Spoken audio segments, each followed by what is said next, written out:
இருட்ட கண்டா பயம் உண்டாவதே அது ஏன்? இப்படி ஒரு கேள்வியை ஒரு பெரியவர்கிட்ட கேட்டாங்க. அதுக்கு அவர் பதில் சொல்றார். மனிதனுடைய ஆதிகால வாழ்க்கையில தொற்றிக்கொண்ட பயம் இது இது வேரூன்றி இருக்குது, இன்னமும் போகல. 50,000 வருஷங்களுக்கு முன்னாடி மனுஷன் குகைகள்ல வாழ்ந்தான். பகல்ல பயம் இருக்காது, ராத்திரியில மிருகங்கள் தாக்கும், கொல்லும், நிம்மதியா தூங்க கூட முடியாது. அதனால இந்த மனுஷனுக்கு இரவுன்னா மரணம், பயம் அப்படின்னு பழகி போச்சு. மனிதர்களுடைய எல்லா மனசையும் சேர்த்து மொத்தமா ஒரு மனசு உண்டு. மனிதர்களுடைய நினைவு இந்த மொத்த மனசுல பதிஞ்சிருக்கு, பரவுது. இந்த மொத்த மனசுல இருட்டு பற்றிய பயம் பதிந்து நீடிக்குது அப்படிங்கிறார் அவர். இந்த காலத்துல இரவை பகலாக்கிறதுக்கு எவ்வளவோ விளக்குகள்லாம் வந்தாச்சு. ராத்திரியிலேயும் மிருகங்கள் தாக்குங்கிற நிலைமை இல்லை.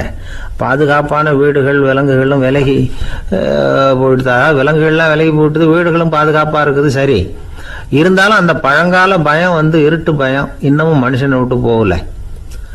இன்னொரு விஷயம் என்னன்னா, இருட்டில இருந்து வெளிச்சத்துக்கு வராத மனிதர்கள் இன்னைக்கு அதிகம். ஒரு ஆளு ஆத்துக்கு மீன் பிடிக்கிறதுக்காக போனான், இன்னும் விடியல. அதுக்குள்ள வலையை எடுத்துட்டு கிளம்பி போயிட்டான். வெளிச்சம் வர்றதுக்கு முன்னாடியே போய் சேர்ந்துட்டான். விடிகிற வரைக்கும் என்ன பண்றது? சும்மா கரையிலேயே உட்காந்து காலாட்டிட்டு இருக்கிறான். காலில் ஏதோ ஒரு சின்ன மூட்டை தட்டுப்பட்டுது. இருட்டில் அது என்னன்னு சரியா தெரியல. மூட்டைக்குள்ள சின்ன சின்ன கல்லா நிறைஞ்சி இருக்குது. சும்மா பொழுது போகணுமேங்கிறதுக்காக இவன் அந்த மூட்டைக்குள்ள இருந்து ஒவ்வொரு கல்லா எடுத்து ஆத்துல வீசிக்கிட்டு இருக்கிறான். விடிகிற வரைக்கும் வேற வேலை இல்லைங்கிறதுனால எப்படி செஞ்சுக்கிட்டே உட்காந்துருக்கிறான். கிழக்க மெதுவா வெளிச்சம் தெரிய ஆரம்பிச்சது. பொழுது விடியறதுக்கான அறிகுறி. இதுக்குள்ள அந்த மூட்டையில இருந்த எல்லா கல்லையும் எடுத்து வீசி எறிஞ்சுட்டான். கடைசியா ஒரே ஒரு கல் மட்டும்தான் கையில பாக்கி இருந்தது. வெளிச்சம் வந்ததும் அந்த கல்லை பார்த்தான், அப்படியே திகைச்சு போயிட்டான். அடடா, இது வரைக்கும் தெரியாம தப்பு பண்ணிட்டோமே அப்படின்னு நினைச்சான். ஏன் தெரியுமா? அவன் கையில இருந்தது வெறும் கல் இல்ல, விலை வசந்த ரத்தன கல். அது இருட்டுல என்னன்னு புரியாததுனால மூட்டையில இருந்த எல்லா ரத்தன கல்லையும் ஆத்துல வீசி எறிஞ்சிருக்கிறான். இப்போ அவனுக்கு அழுகையே வந்துடும் போல இருந்தது. வாழ்க்கையை வசதி ஆக்கிக்கிறதுக்கான வாய்ப்பு அவனுக்கு இருந்தது.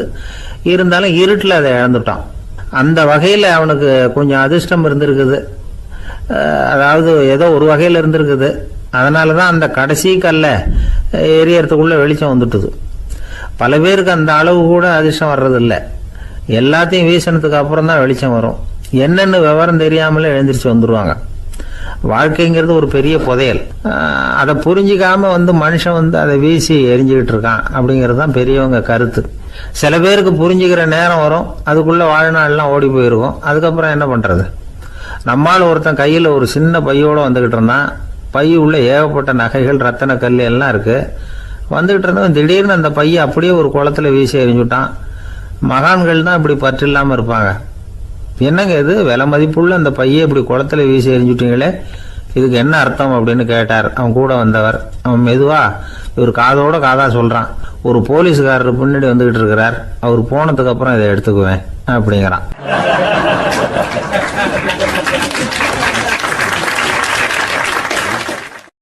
ஒரு சின்ன பையன் என்னை தேடிட்டு ஓடி வந்தான். ஒரு கதை சொல்லுங்கன்னா, சொந்தமா எதுவும் தெரியாத என்ன, உங்களுக்கு சொந்தமா எதுவும் தெரியாதுன்னு எனக்கும் தெரியும் அப்படின்னா. இந்த பையன் அடிக்கடி என்கிட்ட கதை கேட்கிறவன். அதனால என்னோட ரகசியம்லாம் அவனுக்கு அத்துப்படி. அதனால தான் அவ்வளவு தெளிவா அடிச்சு விடுறான். சரி, இப்ப என்ன செய்யலாம்னு, பழைய கதை ஏதாவது ஒன்று சொல்லுங்களேன்னா. உனக்கு கிருஷ்ண தேவராயரை தெரியுமான்னு. அவர்கிட்ட நேரில் பழக்கம் இல்லை, ஆனால் அவரை பற்றி புஸ்தகத்தில் படிச்சிருக்கேன்னா. சரி, இவங்கிட்ட மேற்கொண்டு பேச்சு கொடுத்தா நம்மளை ஒரு மாதிரி ஆக்கி விடுவான் அப்படிங்கிறத யூகம் பண்ணிட்டு அவனை உட்கார வச்சு கடைசி வரைக்கும் குறுக்க பேசக்கூடாது அப்படின்னு ஒரு கண்டிஷனையும் போட்டுட்டு அந்த கதையை சொன்னேன். ஒரு சமயம் கிருஷ்ண தேவராயர் சமஸ்தானத்துக்கு ஒரு பெரிய வித்வான் சேர்ந்தாராம். என்னோட போட்டி போடுறதுக்கு இந்த ஊர்ல யாராவது இருக்கீங்களா அப்படின்னு சவால் விட்டாராம். அந்த ஊர்ல இருந்த பெரிய பெரிய வித்வான்லாம் இது ஏதுடா வம்பா போச்சுன்னு நினைக்க ஆரம்பிச்சிட்டாங்க. யாரும் அந்த ஆளோட போட்டி போடுறதுக்கு தயாரா இல்லை. எல்லாரும் நடுங்கிக்கிட்டு இருக்கிறாங்க. அந்த நேரத்துல ஒருத்த மட்டும் தைரியமா முன்னுக்கு வந்தான். அது யாருன்னா தெனாலிராமன். அந்த சமஸ்தானத்துல விகட கவி அவன். என்ன அனுப்புங்க போட்டிக்கு, நான் ஜெயிச்சு காட்டுறேன்னா. உனக்கு அவ்வளவு தைரியம் இருக்குதா அப்படின்னு கேட்டாங்க. தைரியம் மட்டும்தான் என்கிட்ட இருக்குது, ஆனா தைரியம் இருந்தா அதிர்ஷ்டம் தேடிட்டு வருங்கிறது எனக்கு தெரியும் அப்படின்னா. அடுத்த நாள் போட்டி ஆரம்பமாச்சு. அந்த பெரிய வித்வான் நின்னார். தெனாலிராமன், எதிரில் வந்து நின்னா. அந்த வித்வான் ஒரு விரலை காட்டினார். தெனாலிராமன் பதிலுக்கு 2 விரலை காட்டினான். வித்வான் 3 விரலை காட்டினார். இவன் உடனே 4 விரலை காட்டினான். உடனே 5 விரலை காட்டினார் அவர். தெனாலிராமன் உடனே தன்னுடைய கை முஷ்டியை காட்டினான், கையை மூடி காட்டினான். அவ்வளோதான். அந்த பெரிய வித்வான் கிருஷ்ணதேவராயர் காலில் விழுந்தார். நான் தோத்துட்டேன், என் தோல்வியை ஒத்துக்கிறேன் அப்படின்னு சொல்லிவிட்டார். கிருஷ்ணதேவராயர் அவரை தனியாக அழைச்சிட்டு போய் என்ன நடந்ததுன்னு விசாரித்தார். அந்த வித்வான் விளக்கம் கொடுத்தார். ஆண்டவன் ஒருவன் தான் உண்டுங்கிறத விளக்கறதுக்காக நான் ஒரு விரலை காட்டினேன். அப்படி இல்லை, சக்தியை சேர்த்தா சக்தி சிவன் 2 பேர் உண்டுன்னு உங்கள் வித்வான் 2 விரலை காட்டினார். மூர்த்திகள் 3 பேருங்கிறதுக்காக நான் 3 விரலை காட்டினேன். வேதங்கள் 4ன்னு சொல்லி ஒரு 4 விரலை காட்டினார். பஞ்சபூதங்கள் 5ன்னு நான் 5 விரலை காட்டினேன். அதையெல்லாம் அடக்கி ஆளணும்னு சொல்லி அவர் கையை மூடி உறுதியாக காட்டினார். அடடா, உங்கள் வித்வானுக்கு எப்பேற்பட்ட அறிவு! அவர் தான் ஜெயிச்சார், நான் தோத்துட்டேன் அப்படின்னார் அவர். அப்படி சொல்லிவிட்டு அவர் போயிட்டார். அதுக்கப்புறம் தெனாலிராமனை கூப்பிட்டு என்னப்பா நடந்தது அப்படின்னு கேட்டாராம். அதுக்கு தெனாலிராமன் விளக்கம் கொடுத்துருக்குறான். அவன் முதல்ல என்னை கொன்னுடுவேன்னு அந்த வித்வான் ஒரு விரலை காட்டினான். உடனே ஒரு 2 கண்ணையும் தோண்டி விடுவேங்கிறதுக்காக நான் 2 விரலை காட்டினேன். உனக்கு நாமம் போட்டுருவேன்னு சொல்லி 3 விரலை காட்டினான். அதை அழிச்சிருவேன்னு 4 விரலை காட்டினேன். உன்னை அரைஞ்சிருவேன்னு அவன் 5 விரலை காட்டினான். நான் உங்களை குத்தி விடுவேன்னு சொல்லி கையை மூடி காட்டினேன் அப்படின்னா. இப்போ பாருங்க, ஜெயிச்சது யார்? தைரியம் மட்டும் இருந்துட்டா அதிர்ஷ்டம் தானாக தேடி வருங்கிறது எவ்வளவு உண்மையாக போச்சு. அதனால் நாம் எப்பவும் தைரியமாக இருக்கணும்னு சொல்லிவிட்டு என் எதிரில் கதை கேட்டுட்டு உட்காந்துருந்த சின்ன பையனை பார்த்தேன். அவன் என்னை நிமிர்ந்து பார்த்தான். அவன் தன்னோட கை கால் 2ஐயும் ஒரு மாதிரியாக என் முன்னால் தூக்கி 20 விரலை காட்டினான். எனக்கு ஒன்றும் புரியல. இதுக்கு என்னப்பா அர்த்தம்னு கேட்டேன். இதே கதையை இதுக்கு முன்னாடி என்கிட்ட 20 தடவை நீங்கள் சொல்லியிருக்கீங்கன்னு அர்த்தம் அப்படின்னா.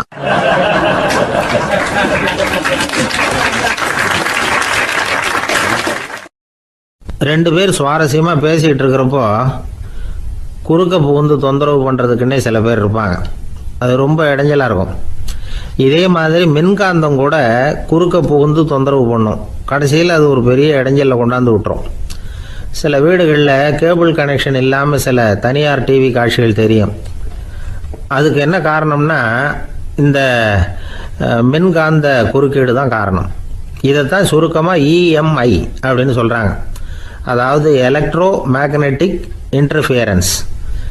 இது ஏற்படக்கூடிய இடங்கள் எது எதுன்னு எடுத்துக்கிட்டால் அது ஒரு பெரிய பட்டியலாகவே போயிடும். இந்த இஎம்ஐ தொந்தரவு கேபிள் டிவியில் மட்டும்தான் இல்லை, ராக்கெட் ஏவுதளத்தில் உள்ள ரேடார்கள், அங்கே உள்ள சில சக்தி வாய்ந்த தொலைத்தொடர்பு சாதனங்கள், விமான தளங்களில் உள்ள ரேடார்கள், கப்பல் தளங்களில் பொருத்தப்பட்டிருக்கக்கூடிய சக்தி வாய்ந்த ஆண்டனாக்கள், இப்படி நிறைய சொல்லலாம். காவல் நிலையங்களில் பயன்படுத்தப்படுகிற வயர்லெஸ் தொடர்பு சாதனங்கள் கூட ஓரளவுக்கு இந்த மின்காந்த அலைகளை வெளியிடும். நம்ம வீட்டில் உட்காந்துக்கிட்டு ரேடியோ கேட்டுக்கிட்டு இருப்போம் அல்லது டிவி பார்த்துக்கிட்டு இருப்போம். அந்த சமயத்தில் பக்கத்து தெருவில் ஒரு மோட்டார் சைக்கிள் அல்லது காரு, குறிப்பாக பெட்ரோல் இன்ஜின், அது போகிறப்போ அதில் உள்ள மின்கலத்தில் அதாவது மேக்னட்டோ பேட்டரியிலிருந்து வெளிப்படுகிற மின்காந்த அலை இங்கே டிவியிலையும் ரேடியோவிலையும் கரகரப்பை உண்டு பண்ணும். சரி, இது பெருசாக என்ன இடைஞ்சலை உண்டு பண்ணிட போகுது அப்படின்னு நாம் அலட்சியமாக நினைக்கலாம். வயசானவங்களுக்கு மறதி நோயின்னு ஒன்று வரும்ல, அல்ஷமீர், அதாவது மூளையில் உள்ள செல்கள் செயலிழந்து போயிடுறது. அது செய்ய வேண்டிய வேலையை மறந்துடும். மனைவியே எதிரில் நின்னா கூட உன்னை எங்கேயோ பார்த்தது மாதிரி தெரியுதே அப்படின்னு சொல்லிட்டு இருப்பாங்க. அப்படி ஒரு மறதி. இந்த விசித்திரமான நோய்க்கு இதுவரைக்கும் மருந்தே இல்லைன்னு வேற சொல்கிறாங்க. இந்த மைக்ரோ ஓவன் அப்படின்னு சொல்லக்கூடிய சமையல் அடுப்புகள் கூட மின்காந்த அலைகளை வெளியிடுது. சமயத்தில் சில தொழிற்சாலைகளில் கூட பெரிய விபத்துக்களை இந்த இஎம்ஐ உண்டு பண்ணிவிடும். இதை பற்றி தீவிரமாக சிந்திக்க ஆரம்பித்ததே ஒரு விபத்துக்கு பிறகு தான். அமெரிக்காவுக்கும் வியட்நாமுக்கும் இடையில் போர் நடந்தது. அந்த சமயம் அமெரிக்காவுக்கு சொந்தமான விமானம் தாங்கி கப்பல் ஒன்று வியட்நாமை தாக்கிறதுக்கு தயாராக ஏவுகணைகளோட கடலில் நிறுத்தி வைக்கப்பட்டிருந்தது. தற்செயலாக அந்த பகுதியில் கப்பல் தொலைத்தொடர்பு பகுதிக்கு அருகில் ஊடுருவிய இந்த சக்தி வாய்ந்த ரேடியோ அலைகள் ஏவுகணையில் இருந்த மின்னணு சர்க்கியூட்டை பூர்த்தி செஞ்சு வச்சுட்டுது. அவ்வளவுதான். ஏவுகணை அங்கேயே வெடித்து சிதறி போச்சு. 130 பேர் அந்த இடத்துலயே உடல் கருகி செத்து போட்டாங்க. ஏகப்பட்ட பொருள்கள் நாசம். இந்த விபத்துக்கான காரணம் என்னங்கிறத உடனடியாக யாராலையும் கண்டுபிடிக்க முடியல. ரொம்பவும் கடுமையாக முயற்சி பண்ணி கடைசியாக கண்டுபிடிச்சாங்க, இது இந்த இஎம்ஐ வேலை தான் அப்படின்னு. மின்னணு தொலைபேசிகள் இருக்கு, இதில் பேசும்பொழுது நம்ம காதை அதாவது செவியை ஊடுருவக்கூடிய மின்காந்த அலையானது மூளைக்கு போய் அங்கே மூளை கட்டிகளை உருவாக்க ஊக்கம் கொடுக்குது அப்படின்னு வேற கண்டுபிடிச்சிருக்கிறாங்க. இந்த இஎம்ஐ ரொம்ப குறைஞ்ச மின்காந்த அழுத்தத்தில் நமக்கு எந்த பாதிப்பையும் ஏற்படுத்துறதில்லை. மின்காந்த அலைகள் அழுத்தத்தோடு இருக்கிற இடங்களில் ரொம்ப நேரம் இருந்தோம்னா நம்ம உடம்பின் வெப்பநிலை 2 டிகிரி செல்சியஸ் வரைக்கும் அதிகரிக்குதாம். அதனால் வெப்பநிலையை சீராக்கிறதுக்கு இதய துடிப்பும் அதிகரிக்குது. இப்படிலாம் கண்டுபிடிச்சிருக்கிறாங்க. இப்போல்லாம் இந்த மின்காந்த குறுக்கீடுகளை தடுக்கிறது எப்படி அப்படின்னு விஞ்ஞானிகள் யோசனை செய்ய ஆரம்பிச்சிருக்கிறாங்க. இந்த விஷயத்தில் அலட்சியமாக இருந்தோம்னா எதிர்காலத்தில் நிறைய பேருக்கு இந்த ஞாபக மறதி நோய் வந்துடும். அப்புறம் அது ரொம்ப கஷ்டமாக போயிடும். ஒரு குடும்ப தலைவர் தன் மனைவியை பார்த்து, யார் நீ, உன்னை எங்கேயோ பார்த்தது மாதிரி இருக்குதே அப்படின்னு சொல்லிக்கிட்டு இருந்தார். உடனடியாக அவரை போய் பார்த்தேன். வாங்க டாக்டர்கிட்ட போகலாம் அப்படின்னு. அவர் என்னை தனியாக அழைச்சிட்டு போய் காதோட காதாக மெதுவாக சொல்கிறார், இதை பாருப்பா, என் கையில் பணம் இல்லாத போகலாம், அப்படி மறதி நோய் வந்துட்டது மாதிரி நடிச்சுக்கிட்டு இருப்பேன், அவ்வளவுதான், அதை நீ கண்டுக்காத அப்படின்னார்.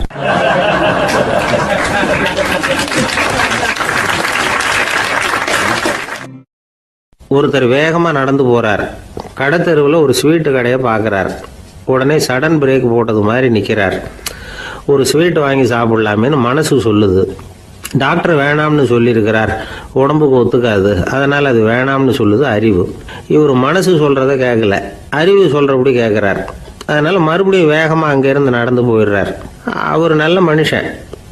மனுஷனுக்கு அறிவும் இருக்குது, உணர்ச்சியும் இருக்குது. எதுக்கு எடுத்தாலும் உணர்ச்சி வசப்பட்டுக்கிட்டு இருக்கக்கூடாது, அறிவு வசத்தில் நாம் இருக்கணும். அப்போ தான் நாம் நல்லபடியாக வாழ முடியும். இல்லைன்னா அவஸ்தை தான். மகாபாரதத்தில் சந்தனுன்னு சொல்லி ஒரு அரசன் வர்றான். அவன் ஒரு சமயம் அறிவு வசப்படாமல் உணர்ச்சி வசப்படுறான். அதாவது ஒரு நாள் கங்கை கரையில் ஒரு அழகான பொண்ணை பார்க்குறான். இவனுடைய மனசு அவகிட்ட போயிடுது. அவளை கல்யாணம் பண்ணிக்கிறதுக்கு ஆசைப்படுறான். அந்த பொண்ணு சரின்னு சம்மதிக்கிறா. ஆனால் ஒரு நிபந்தனை போடுறா. அந்த நிபந்தனைக்கு சம்மதம்னு சொன்னாதான் உன்னை கல்யாணம் பண்ணிக்குவேன்னு சொல்றா. சரி, அவ போட்ட நிபந்தனை என்ன தெரியுமா?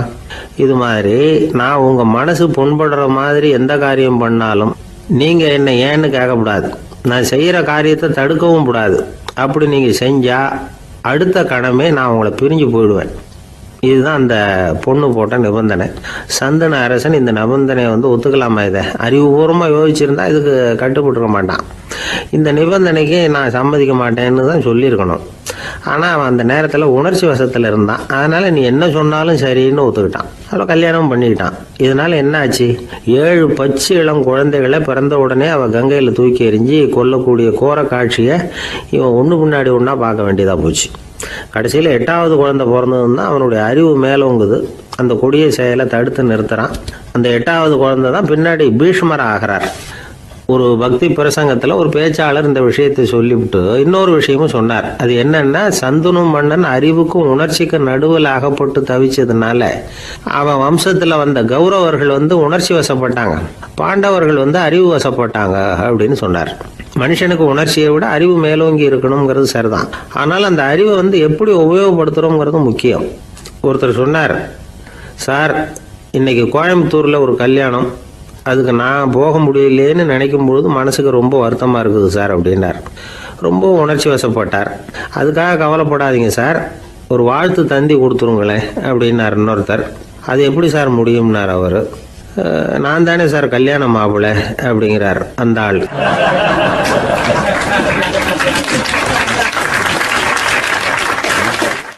ஒரு அழகான கடற்கரை. சுற்றுலா பயணிகள் நிறைய பேர் அங்கே போகிறது வழக்கம். சனி ஞாயிறு கூட்டம் அதிகமாக இருக்கும். அதோட விளைவு என்னங்கிறது அடுத்த நாள் தான் தெரியும். ஆமாம், அந்த கடற்கரையை சுத்தப்படுத்துகிற தொழிலாளிகள் திங்கட்கிழமை ரொம்ப சிரமப்படுவாங்க. சனி ஞாயிறு வந்த கூட்டம் கடற்கரை பூராவும் காலி ஐஸ்கிரீம் கப்புகளை வீசி எறிஞ்சிட்டு போயிருக்கும். ஆயிரக்கணக்கான கப்புகள் அங்கே பரவலாக கிடக்கும். அதையெல்லாம் பொறுக்கி எடுத்து சுத்தம் பண்ணி ஆகணும். இதனால் திங்கட்கிழமை வேலைக்கு வர்றதுக்கு எல்லோரும் பயப்படுவாங்க. அப்படி ஒரு நிலைமை. பல பேர் அன்னைக்கு லீவ் எடுத்துகிட்டு போயிடுறது வழக்கம். நமக்கு எதுக்கு இன்றைக்கி தொந்தரவுன்னு. இது ஒரு பெரிய பிரச்சனையாக இருந்தது. இதுக்கு என்ன பண்ணலாம் அப்படின்னு யோசனை பண்ணாங்க. ஒரு ஆலோசனை கூட்டத்துக்கு ஏற்பாடு பண்ணாங்களாம். அந்த நகர நிர்வாக அலுவலர்கள், பணியாளர்கள் எல்லாரும் அதில் கலந்துக்கிட்டாங்க. கூட்டம் ஆரம்பமாச்சு. ஆரம்பத்தில் சொன்னாங்க, இந்த பிரச்சனைக்கு ஒரு தீர்வு வேணும், என்ன பண்ணலாம், அதை முடிவு செய்கிறதுக்கு தான் இந்த கூட்டம். இதில் நீங்கள் செய்ய வேண்டியது என்னென்னா, உங்களுக்கு தோன்றுகிற யோசனை எதுவாக இருந்தாலும் சொல்லுங்கள். கொஞ்சம் கூட தயக்கம் வேண்டாம். நாம் சொல்கிற யோசனை ஈடுபடுமா படாதா அப்படின்லாம் யோசிக்க வேணாம். எல்லாருடைய யோசனைகளையும் அப்படியே பதிவு செய்துக்கிறோம். கடைசியாக அதிலேருந்து ஒரு சிறந்த யோசனையை தேர்வு பண்ணி அதை பயன்படுத்தலாம். இந்த சந்தர்ப்பத்தில் இன்னொரு முக்கியமான வேண்டுகோள், எவ்வளவு சாதாரணமான யோசனையாக இருந்தாலும் சரி, அது சொல்லும் பொழுது அடுத்தவங்க ஏளனம் செய்யக்கூடாது. இது ஒரு பெரிய யோசனையா அப்படின்னு சொல்லி எதையும் அலட்சியப்படுத்தக்கூடாது. இதுதான் அந்த கூட்டத்தின் ஆரம்பத்தில் செய்யப்பட்ட அறிவிப்பு. உடனே அந்த கூட்டத்தில் இருந்தவங்க ஆளுக்கு ஒரு யோசனை சொல்ல ஆரம்பித்தாங்க. ஒருத்தர் எழுந்திருச்சார், இங்கே வர்ற சுற்றுலா பயணிகள்கிட்ட ஆளுக்கு $10 ஒரு டெபாசிட் மாதிரி வைப்பு பணமாக வாங்கிக்கணும். காலி ஐஸ்கிரீம் கப்பை திருப்பி கொடுத்தா அந்த பணத்தை திருப்பி கொடுத்துடலாம். இப்படி ஒரு ஏற்பாடு பண்ணிக்கிட்டா கப்புகளை தேடி பொறுக்கிட்டு இருக்க வேண்டியதில்லை, எல்லாம் ஒரே இடத்துக்கு வந்து சேர்ந்துடும். அப்படியே நாம் தூக்கிட்டு போய் ஒரு இடத்துல கொட்டி விடலாம் அப்படின்னார். இன்னொருத்தர் எழுந்திரிச்சார், கப்பை கீழே போட்டால் $50 அபராதம் அப்படின்னு அங்கங்கே போர்டு எழுதி வச்சுடலாம். கப்புகளை போடுறதுக்கு அங்கங்கே பெரிய கூடைகளை வச்சுடலாம். நாம் சாவகாசமாக அந்த கூடைகளை சேகரம் பண்ணிக்கலாம் அப்படின்னாராம். இன்னொருத்தர் எழுந்திரிச்சு கொஞ்சம் கோபமாக பேசினார். கப்புகளை அவங்க வாயிலே திணிச்சுடணும், அதுகளை முன்னு சாப்பிட்டு பார்த்தா தான் தெரியும் அது எவ்வளவு கஷ்டங்கிறது அப்படின்னு ரொம்ப கடுமையாக பேசியிருக்காரு. இது வேடிக்கையாக தெரிஞ்சாலும் இந்த யோசனையும் பதிவு செஞ்சுக்கிட்டாங்களாம். இப்படி பல யோசனைகள். கடைசியாக எல்லாத்தையும் படித்து பார்த்துட்டு பரிசீலனை பண்ணாங்க. அப்புறம் தான் யோசனை வந்தது. ஒரு வேடிக்கையாக சொன்னது, கப்புகளை அவங்கவுங்க வாயிலே திணிச்சு சாப்பிட சொல்லணும், அதுதான் தண்டனைன்னார்ல. ஏன் அப்படி சாப்பிட்றது மாதிரியே கப்புகளை தயார் பண்ண என்ன அப்படின்னு சிந்திக்க ஆரம்பித்தாங்களாம். ஆகா, அதுதான் சரின்னு ஒரு முடிவுக்கு வந்தாங்க. அதுலேருந்து உருவானது தான் இந்த வேஃபர் கப்ஸ். ஐஸ்கிரீமை சாப்பிட்டு முடித்ததும் கப்பையும் சாப்பிட்டுடலாம். கோன் ஐஸ்கிரீம் சாப்பிட்றோம்ல, அதுதான். அமெரிக்காவில் மியாமி கடற்கரையில் ரொம்ப காலமாக இருந்துக்கிட்டு வந்த குப்பை பிரச்சனைக்கு இப்படி தான் ஒரு தீர்வு வந்துதான். இதுலேருந்து நாம் புரிஞ்சிக்க வேண்டியது என்னென்னா, நாம் அன்றாட எத்தனையோ பிரச்சனைகளை சந்திக்கிறோம், அதுக்கெல்லாம் தீர்வு உண்டு. அது எங்கே ஒளிஞ்சிருக்குன்னு கண்டுபிடிக்கணும். அந்த யோசனையையும் நல்லா தீவிரமாக யோசிக்கணும். யார் என்ன யோசனை சொன்னாலும் அதை அலட்சியப்படுத்தக்கூடாது, அக்கறையோடு கவனிக்கணும், அதை யோசித்து பார்க்கணும். ஒரு அம்மா தன்னோட வீட்டுக்காரரை ஒரு மனநல மருத்துவர்கிட்ட அழைச்சிட்டு வந்தாங்களாம். டாக்டர், இவருக்கு கோன் ஐஸ்கிரீம் பிடிக்கல, பேப்பர் கப்பில் இருக்கிற ஐஸ்கிரீம் தான் வேணும்னு அடம் பிடிக்கிறார் அப்படின்னாங்களாம். அது ஒன்றும் தப்பு இல்லையேன்னாராம் டாக்டர். இதுக்கு அந்த அம்மா சொன்னாங்களாம், இவர் கப்பு ஐஸ்கிரீம் வாங்குறதுல தப்பு இல்லை டாக்டர், பிரச்சனை அது இல்லை. அப்புறம் வேறு என்னென்னு கேட்டிருக்காரு. வாங்கினதும் ஐஸ்கிரீமை கீழே கொட்டிவிட்டு அந்த பேப்பர் கப்பை மட்டும் விரும்பி சாப்பிட்றார், அதனால தான் உங்ககிட்ட அழைச்சிட்டு வந்தேன் அப்படின்னாங்களாம்.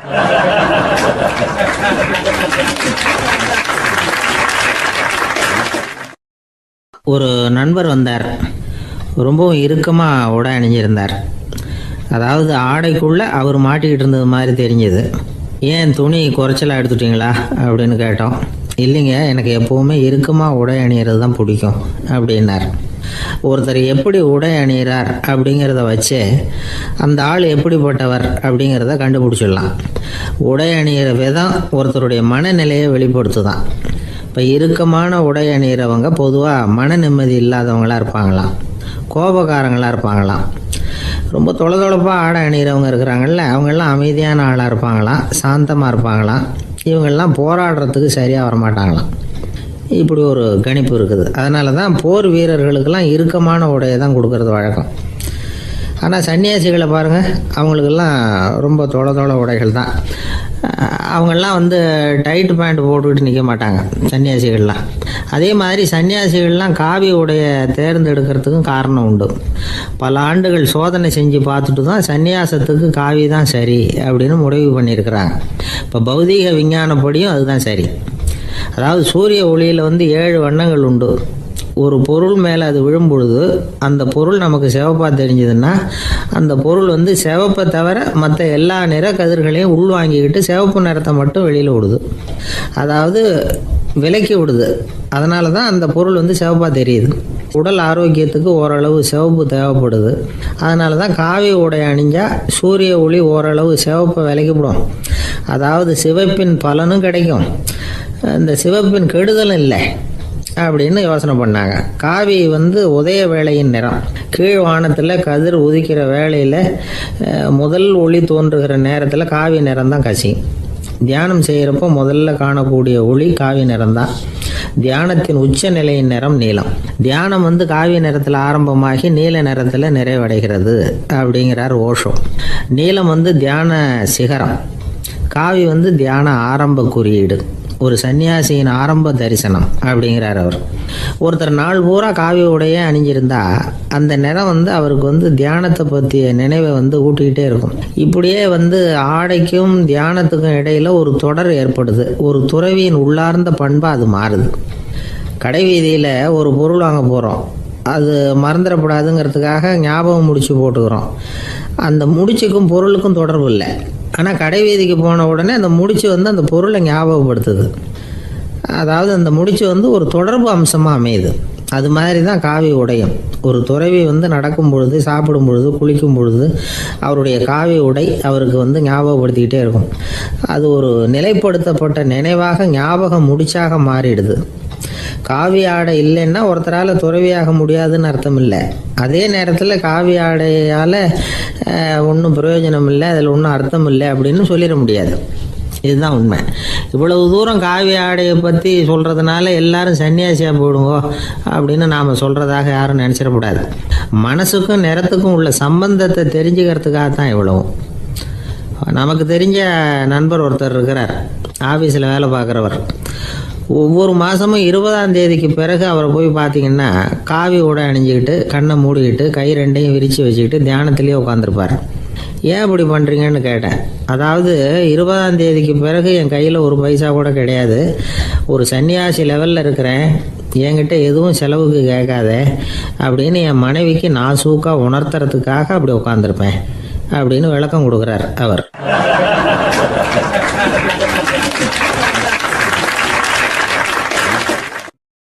ஒரு கணவன் மனைவி எப்போ பார்த்தாலும் அவங்க 2 பேருக்கும் இடையில சண்டை வந்துக்கிட்டே இருந்தது. இதில் என்ன ஆச்சரியங்கிறீங்களா? நான் அதுக்காக சொல்ல வரல, இது வேறு விஷயம். அதாவது சண்டை போடாமல் இருக்கிறதுக்கு வழி சொல்கிற தகவல் இது. நான் சொன்ன அந்த கணவன் மனைவி எப்படின்னா, கணவன் ஒரு வார்த்தை சொன்னால் மனைவி கிட்டேருந்து 2 வார்த்தை பதிலாக வரும்.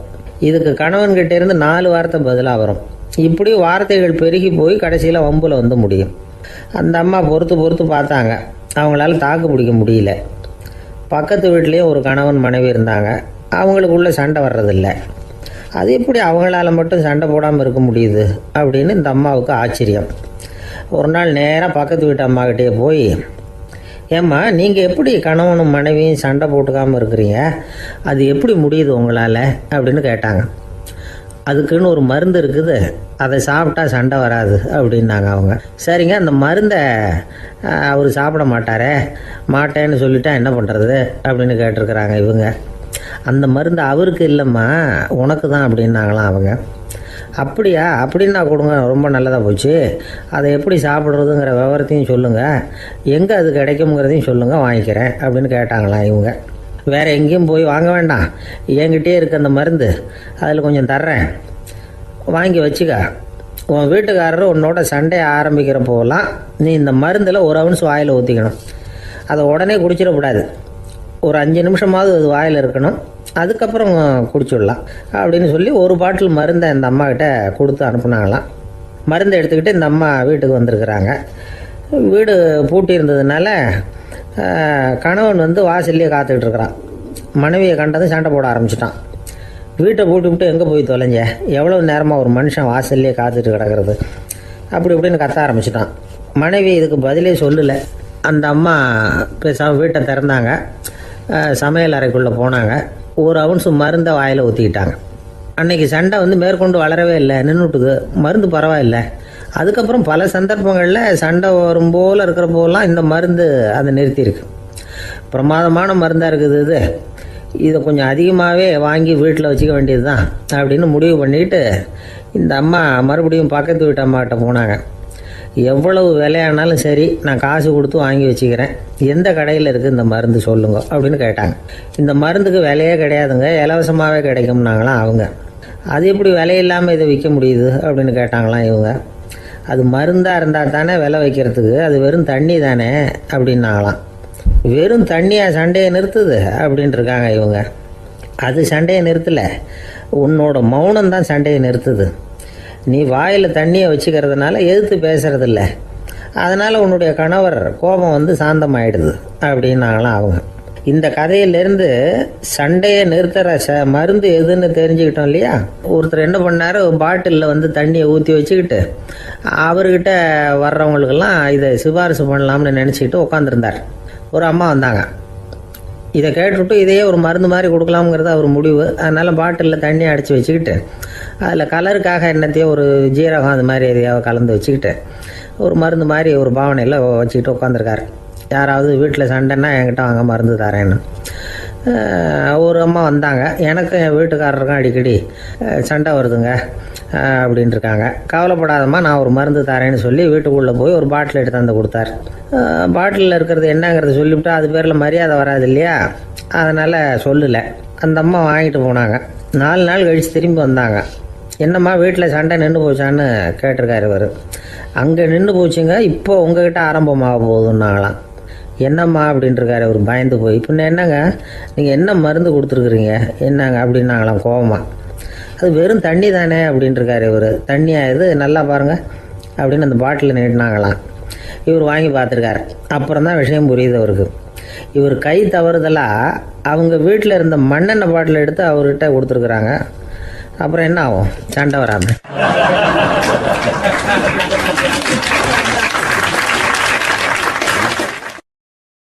ஒரு சராசரி மனிதனுடைய இயல்பு என்ன? இன்பம் வந்தால் துள்ளி குதிப்பான், துன்பம் வந்தால் சோர்ந்து போய் ஒரு மூலையில் உட்காந்துருவான். இவன் தான் சராசரி மனிதன். ஆனால் ஒருத்தன் இன்பம் வந்தால் அதுக்காக மகிழ்ச்சி அடையிறதில்ல, துன்பம் வந்தால் அதுக்காக சோர்ந்து போகிறதில்ல அப்படின்னு வச்சுக்கோங்க. அப்படி இருந்தால் அவன் சாதாரண ஆள் கிடையாது. ஒரு ஊரில் ஒரு ஞானி இருந்தார். அவரை தேடிட்டு ஒரு பெரியவர் வந்தார். ஐயா, ஞானத்தில் சிறந்த ஞானம் எது அப்படின்னு கேட்டாராம். இதுக்கு அந்த ஞானி என்ன பதில் சொன்னார் தெரியுமா? இன்பத்தினால மகிழ்ச்சி அடையாமலும் துன்பத்தினால சோர்வு அடையாமலும் இருக்கிறது தான் அந்த ஞானம், பெரிய ஞானம் அப்படின்னாராம். சரி சுவாமி, அப்படிப்பட்ட ஞானம் உங்களுக்கு எப்படி வந்ததுன்னு கேட்டிருக்காரு இவர். அதை நான் ஒரு கழுதைகிட்ட இருந்து கற்றுக்கிட்டேன் அப்படின்னாராம் அவர். இவருக்கு ஒன்றும் புரியல, ஒரு மாதிரியாக முழிச்சிருக்கிறார். இதை அவர் புரிஞ்சுக்கிட்டார். நீங்கள் நாளைக்கு காலையில் நம்முடைய ஆசிரமத்துக்கு வாங்க, புரிய வைக்கிறேன்னாராம். சரின்னு அவர் போயிட்டார். மறுநாள் காலையில் ஆசிரமத்துக்கு வந்து சேர்ந்தார். ஞானி அவரை கூப்பிட்டு உட்கார வச்சார். வாங்க வந்து இப்படி உட்காருங்க, கொஞ்சம் நேரத்தில் இந்த வழியாக ஒரு கழுதை போகும், அதை கவனித்து பாருங்கன்னாராம். இவருக்கு இன்னமும் ஒன்றும் புரியாமல் போச்சு, ஒரே குழப்பம். இருந்தாலும் அந்த ஞானி சொன்னது மாதிரியே உட்காந்துருக்கிறார். கொஞ்சம் நேரத்தில் அந்த வழியாக ஒரு கழுதை போச்சு. அது முதுக நிறைய அழுக்கு மூட்டைகள், அதை சுமந்துக்கிட்டு போகுது. ஒரு செலவு தொழிலாளி அதை ஓட்டிகிட்டு போகிறார். கொஞ்சம் தூரத்தில் ஒரு ஆறு இருக்குது. அங்கே போய் துணியெல்லாம் சுத்தப்படுத்திக்கிட்டு சாயந்தரமாக திரும்பி இந்த வழியாகவே வருவாங்க. ஞானி சொன்னது மாதிரியே இந்த பெரியவர் அழுக்கு மூட்டையை சுமந்துக்கிட்டு போகிற அந்த கழுதையை கவனித்தார். கழுதை போயிட்டுது. அதுக்கப்புறம் ஞானியை திரும்பி பார்த்தார். இப்போ அந்த ஞானி சொன்னார், சாயந்தரம் வரைக்கும் நீங்கள் இங்கேயே இருக்கணும்னார். அதே மாதிரி இவர் இருந்தார். சாயந்தரமாக அந்த ஞானி சொன்னார், ஐயா, இப்போ கொஞ்ச நேரத்தில் அந்த கழுதை இந்த வழியாக திரும்பி வரும், அதையும் கவனித்து பாருங்கன்னார். இவரும் கவனித்து பார்க்குறார். கழுதை வந்தது. அது முதுகில் சலவை செய்யப்பட்ட துணி மூட்டை, அது பாட்டுக்கு சுமந்துக்கிட்டு போய்கிட்டு இருக்குது. பெரியவருக்கு ஒன்றும் புரியல, பொறுமை இழந்துவிட்டார். சரி சுவாமி, இந்த கழுதைக்கும் உங்கள் ஞானத்துக்கும் என்ன சம்பந்தம் அப்படின்னார். இப்போ அந்த ஞானி விளக்கினார். ஐயா, இந்த கழுதை இதே மாதிரி தினமும் காலையில் அழுக்கு மூட்டைகளை சுமந்துக்கிட்டு ஆற்றுக்கு போகுது, மாலையில் வெண்மையான சுத்தமான துணிகளை சுமந்துக்கிட்டு திரும்பி ஊருக்கு போகுது. காலையில் இது போகும் பொழுது முதுகில் அழுக்கு மூட்டைகளை சுமந்துக்கிட்டு போகிறோமேங்கிற வருத்தமும் அதுக்கு கிடையாது. சாயந்தரம் திரும்பி வரும்பொழுது சுத்தமான துணிகளை சுமந்துக்கிட்டு வர்றோமேங்கிற மகிழ்ச்சியும் அதுக்கு இல்லை. இதை பார்த்து தான் நானும் அது மாதிரி ஞானத்தை கற்றுக்கிட்டேன் அப்படின்னாராம். அதனால் யார் கற்றுக் கொடுக்குறாங்க அப்படிங்கிறத விட எதை கற்றுக்கிறோம் அப்படிங்கிறது தான் முக்கியம். ஒரு சினிமா பார்க்குறோம், ஒரு அருவி கொட்டுறது மாதிரி காட்சி வருது, தண்ணீர் வழியுது. படம் முடிஞ்சதும் பார்த்தீங்கன்னா அந்த திரை என்ன நனைஞ்சு போயாருக்கும். ஒரு தீப்பிடிச்சு எரியிற காட்சியே சினிமாவில் பார்க்குறீங்க, காட்சி முடிஞ்சதும் அந்த வெண் திரையே கருகி போயாருக்கும். படத்தில் வர்ற தண்ணீரும் நெருப்பும் அந்த திரையை பாதிக்கிறது இல்லை. நாம் அந்த திரை மாதிரி இருக்கிறதுக்கு கற்றுக்கணுமா. அந்த பக்குவம் வந்துவிட்டதுன்னா இன்பமும் துன்பமும் நம்ம எதுவும் செய்யாது. ஒரு சினிமாவை பார்க்குற வரைக்கும் சிரிக்கலாம், அழலாம். பார்த்துட்டு வெளியில் வரும்பொழுது அழுதுகிட்டே வரக்கூடாது. ஒருத்தர் வந்தார், அப்படி படம் முடிஞ்சு வெளியில் வரும்பொழுது அருவி மாதிரி கண்ணீர் சிந்திக்கிட்டே வரார். ஏன் சார் படம் அவ்வளவு சோகமா அப்படின்னு கேட்டார். இன்னொருத்தர், இல்லை சார் கூட்டம் ரொம்ப குறைச்சல் சார், மொத்தம் படம் பார்க்க வந்தவங்களே 15 பேர் தான் சார் அப்படின்னார் கண்ணீரை தொடச்சிக்கிட்டே. அதுக்கு நீங்கள் ஏன் சார் அழறீங்கன்னு கேட்டார் அவர். இந்த படத்தோட தயாரிப்பாளரே நான் தான் சார் அப்படின்னாரா இவர்.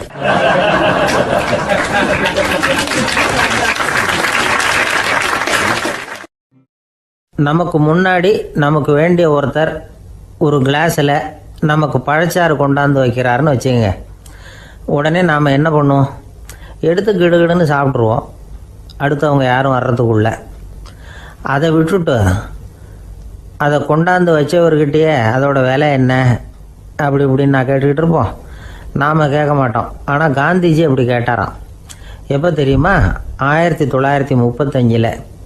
அந்த வருஷம் மே மாதத்தில் ஒரு நாள் காந்திஜி டெல்லியில் இருக்கிறார். அப்போ அவருக்கு 2 டம்ளர் மாம்பழச்சாறு கொண்டாந்து கொடுக்குறாங்க. அதை வாங்குறார். இதோட விலை என்ன அப்படின்னு கேட்டார் காந்திஜி. யாருக்கிட்ட கேட்டாருன்னா மனுபென் காந்திகிட்ட கேட்குறார். அவங்க தான் கொண்டாந்து கொடுக்குறாங்க. காந்திஜிக்கு உதவி செய்கிறதுக்காக அவர் கூடவே இருந்தவங்க அவங்ககிட்ட தான் கேட்குறாரு. காந்திஜி சும்மா வேடிக்கைக்காக இப்படி கேட்குறாருன்னு நினச்சிட்டாங்க அந்த அம்மா. அதுவும் இல்லாமல் அதோட விலையை கேட்டால் காந்திஜி நிச்சயமாக அதை சாப்பிட மாட்டார் அப்படிங்கிற பயம் வேறு. அதனால் அந்த அம்மா பதில் எதுவும் சொல்லாமல் கம்முன்னு இருந்துட்டாங்க. கொஞ்ச நேரம் ஆச்சு. அந்த பழச்சாறு வச்ச இடத்துல அப்படியே இருக்குது, வச்ச இடத்துல வச்சபடியே இருக்குது. காந்திஜி அதை சாப்பிடவே இல்லை. மனுபென் காந்தி பார்த்தாங்க. மெதுவாக காந்திஜிக்கிட்ட போய் அதை சாப்பிடுங்களேன் அப்படின்னாங்க. பழச்சாறு விலை என்னன்னு கேட்டேன், அதுக்கு பதில் இல்லை. அது முதல் தப்பு. பதிலை எதிர்பார்த்திருந்தும் அதை பற்றி விசாரிக்கலை, அது 2வது தப்பு. இப்படி 2 தப்புகளை பண்ணிவிட்டு என்கிட்ட வந்து இதை சாப்பிடுங்கன்னு சொன்னால் அது எப்படி அப்படின்னு கேட்டாராம் காந்திஜி. மனுபென் காந்தி என்ன சொல்கிறதுன்னு தெரியாமல் திகைச்சு போய் நின்றுக்கிட்டு இருந்தாங்க. காந்திஜி தொடர்ந்து சொன்னாராம், இப்போ என் முன்னாடி வச்சிருக்கிற இந்த பழச்சாறு விலை சுமாராக ஒரு ₹1/2 இருக்கும். அது அந்த காலத்து மதிப்பு. இந்த பழச்சாறு இல்லாமல் கூட என்னால் இருக்க முடியும். ஆனால் அவசியமான பொருள்களை வாங்கிறதுக்கு கூட சக்தி இல்லாத மக்கள் இந்த நாட்டில் நிறைய பேர் இருக்கிறாங்க. அப்படி இருக்கிறப்போ எனக்கு என்னத்துக்கு இந்த விலை உயர்ந்த பானம்? இதை இப்போ நான் சாப்பிட்டா என் உடம்பு வேணும்னா ஆரோக்கியமாகலாம், ஆனால் என் மனசு அமைதி அடையாது. எனக்கு என்னுடைய உடல் ஆரோக்கியத்தை விட மன ஆரோக்கியம்தான் முக்கியம். அதனால் இதை நான் சாப்பிட மாட்டேன், எடுத்துகிட்டு போயிடு அப்படின்னாராம். அந்த சமயத்தில் ஒரு அகதி பொண்ணு 2 குழந்தைகளோட காந்திஜியை பார்க்குறதுக்காக வந்தது. வணக்கம் சொல்லிச்சு. காந்திஜி உடனே தனக்கு முன்னாடி இருந்த பழச்சாற்றை எடுத்து அந்த பொண்ணுக்கிட்டையும் குழந்தைகள்கிட்டையும் கொடுத்து சாப்பிட சொன்னார். அவங்க அதை வாங்கி ரொம்ப சந்தோஷத்தோடு சாப்பிட்டாங்களாம். அதை பார்த்த காந்திஜி முகத்தில் ஒரு புன்னகை, ஒரு பரவசம், ஒரு திருப்தி. அவர் மனசு நிறைஞ்சி இருந்தது. அப்போ அவர் சொன்னாராம், ஆண்டவன் எனக்கு எப்பவும் சரியான சமயத்தில் கை கொடுப்பாருங்கிறது அதுக்கு இதுதான் அத்தாட்சி. நான் ஒரு இக்கட்டான சூழ்நிலையில் இருக்கிறப்ப கூட கடவுளின் கருணையால் அந்த சூழ்நிலை என்னை பாதிக்கலை. என் கூட இவ்வளோ நாள் பழகியும் கூட இங்கே இருக்கிறவங்க எனக்கு அதிக விலையுள்ள பழரசத்தை கொடுத்தாங்க. ஆனால் சரியான நேரத்தில் அதை சாப்பிட வேண்டியவங்களை என்கிட்ட அனுப்பி வச்சு என்னை சந்தோஷப்படுத்தினார் கடவுள், அவருக்கு நன்றி அப்படின்னாராம் மகாத்மா காந்தி. உடல் ஆரோக்கியத்தை விட மன ஆரோக்கியம்தான் எனக்கு முக்கியம்னு சொன்னார் பாருங்க. அதை நாம் எல்லாரும் மனப்பூர்வமாக இன்றைக்கி சிந்திச்சு பார்க்கணும்.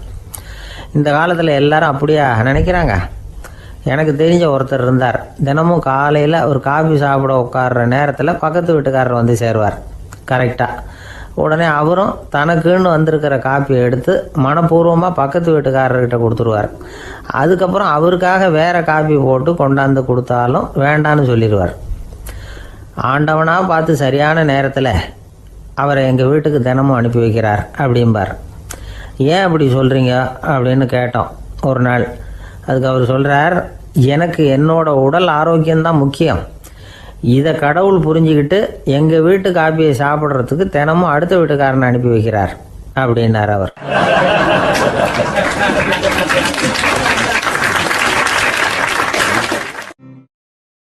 ஒரு நீதிமன்றம், அங்கே ஒரு கொலை வழக்கு சம்பந்தமாக விசாரணை நடந்துக்கிட்டு இருக்குது.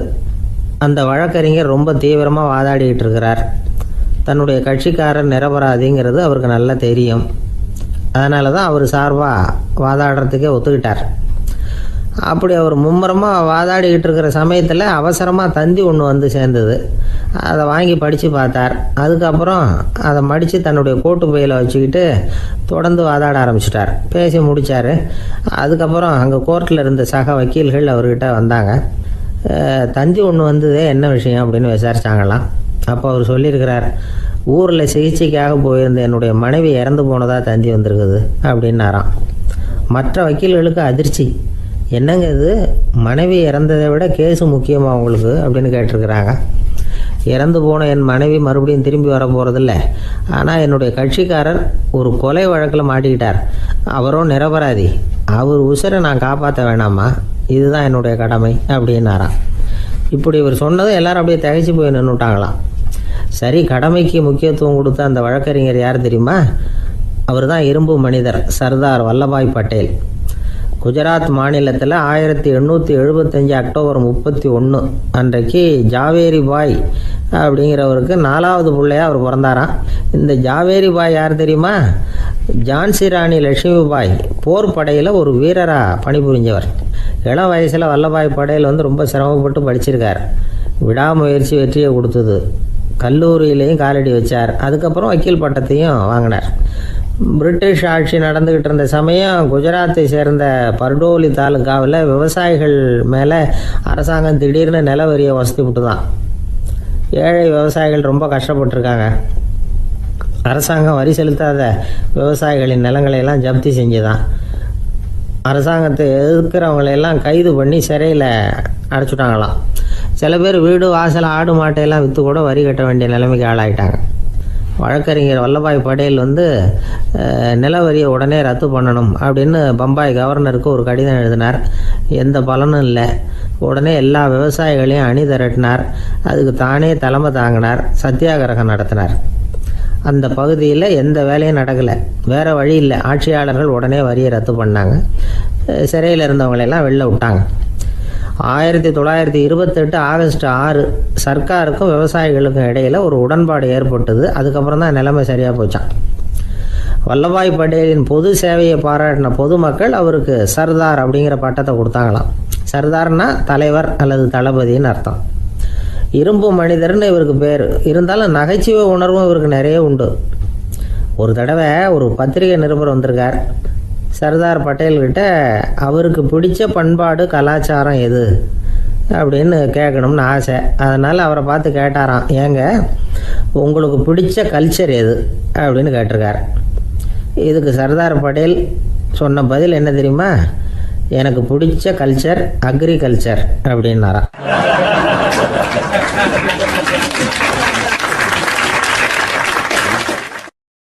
தானத்துல சிறந்தது எது அப்படின்னு ஒரு கேள்வியை கேட்டு, தானத்துல சிறந்தது நிதானம் அப்படின்னு அதுக்கு ஒரு பதிலும் சொல்றவங்க உண்டு. நிதானம் ரொம்ப அவசியம். அதுவும் இன்றைய உலகத்துக்கு ரொம்ப அவசியம். இன்னைக்கு உலகம் ரொம்ப பரபரப்பா போய்கிட்டு இருக்குது. பொறுமையா இருக்கணும்னு நினைக்கிறவங்களால கூட அப்படி இருக்க முடியறதில்ல. பொறுமையை சோதிக்கிறது மாதிரி பல சம்பவங்கள். அதையெல்லாம் சந்திச்சே தீர வேண்டியிருக்குது. எங்க போனாலும் கியூவில் நிற்க வேண்டியிருக்குது. எங்க போனாலும் காத்துக்கிட்டு இருக்க வேண்டியிருக்கு. ஆஃபீஸ்லேயோ வீட்லேயோ கூட நீங்கள் நிதானமாக பொறுமையாக நடந்துக்க தெரியலன்னா உங்களுக்கு சிடுமூஞ்சி, முசுடு இப்படிலாம் பேர் வச்சுருவாங்க. அது உங்களுக்கு தேவையா? சரி, வாழ்க்கையில் பொறுமைசாலின்னு பேர் வாங்கிறதுக்கு என்ன வழி? முதல் பாயிண்ட், நீங்கள் நினைக்கிறது, எதிர்பார்க்கறது, செய்யறது எல்லாமே 100% கரெக்டாக நடக்கணும்னு ஆசைப்படக்கூடாது. எதுவாக இருந்தாலும் அதில் ஓரளவுக்கு தவறு நடக்கலாம் அப்படிங்கிறத எதிர்பார்த்தே இருக்கணும். ஓரளவுக்கு அதை அனுமதிக்கணும். ஒரு நண்பரை 6 மணிக்கு ஒரு இடத்துக்கு வர சொல்லியிருக்கிறீங்க. 6 மணிக்கு அவர் வரல. உடனே பொறுமை இழந்து நடந்துக்கக்கூடாது. ஒரு 10 நிமிஷம் டிலே ஆகலாம். ஒரு வர்ற வழியில் பஸ்ஸு கூட ஏதாவது டிராஃபிக்கில் மாட்டியிருக்கலாம். அதெல்லாம் எதிர்பார்த்தே கொஞ்சம் காத்திருக்கிறதுல ஒன்றும் தப்பு இல்லை. சில சமயம் டிலே ஆகிறது கூட நல்லதாக முடியும். ஒரு பஸ்ஸை தவற விட்டுட்டு ஐயோ கொஞ்சம் ஒரு 2 நிமிஷம் முன்னாடி வந்திருந்தா பிடிச்சிருக்கலாமே அப்படின்னு தவிச்சிக்கிட்டு இருப்பாங்க சில பேர். அடுத்தபடியாக வர்ற பஸ்ஸு நேரடியாக நீங்கள் போக வேண்டிய இடத்துக்கே கொண்டு போய் விடுற பஸ்ஸாக கூட இருக்கலாம். அது உங்களுக்கு முன்னாடி தெரியாதுல்ல. சில நெருக்கடியான சூழ்நிலைகளை தமாஷா எடுத்துக்கிறதுக்கு பழகிக்கணும். சில இடங்களுக்கு போகிறப்ப காத்திருக்கிறதுக்கு நம்ம மனசை தயார்படுத்திக்கிட்டே போகணும். ஒரு ரயிலுக்கோ பஸ்ஸுக்கோ அல்லது விமானத்துக்கோ கப்பல் பிரயாணத்துக்கோ போகிறப்போ அங்கே போய் நீங்கள் மணிக்கணக்கில் கூட காத்துக்கிட்டு தான் இருக்கணும். புறப்படுற நேரம் கூட மாறலாம். நீங்கள் போய் சேர்ந்ததும் அது உடனே புறப்படணும்னு கட்டாயமாக என்ன?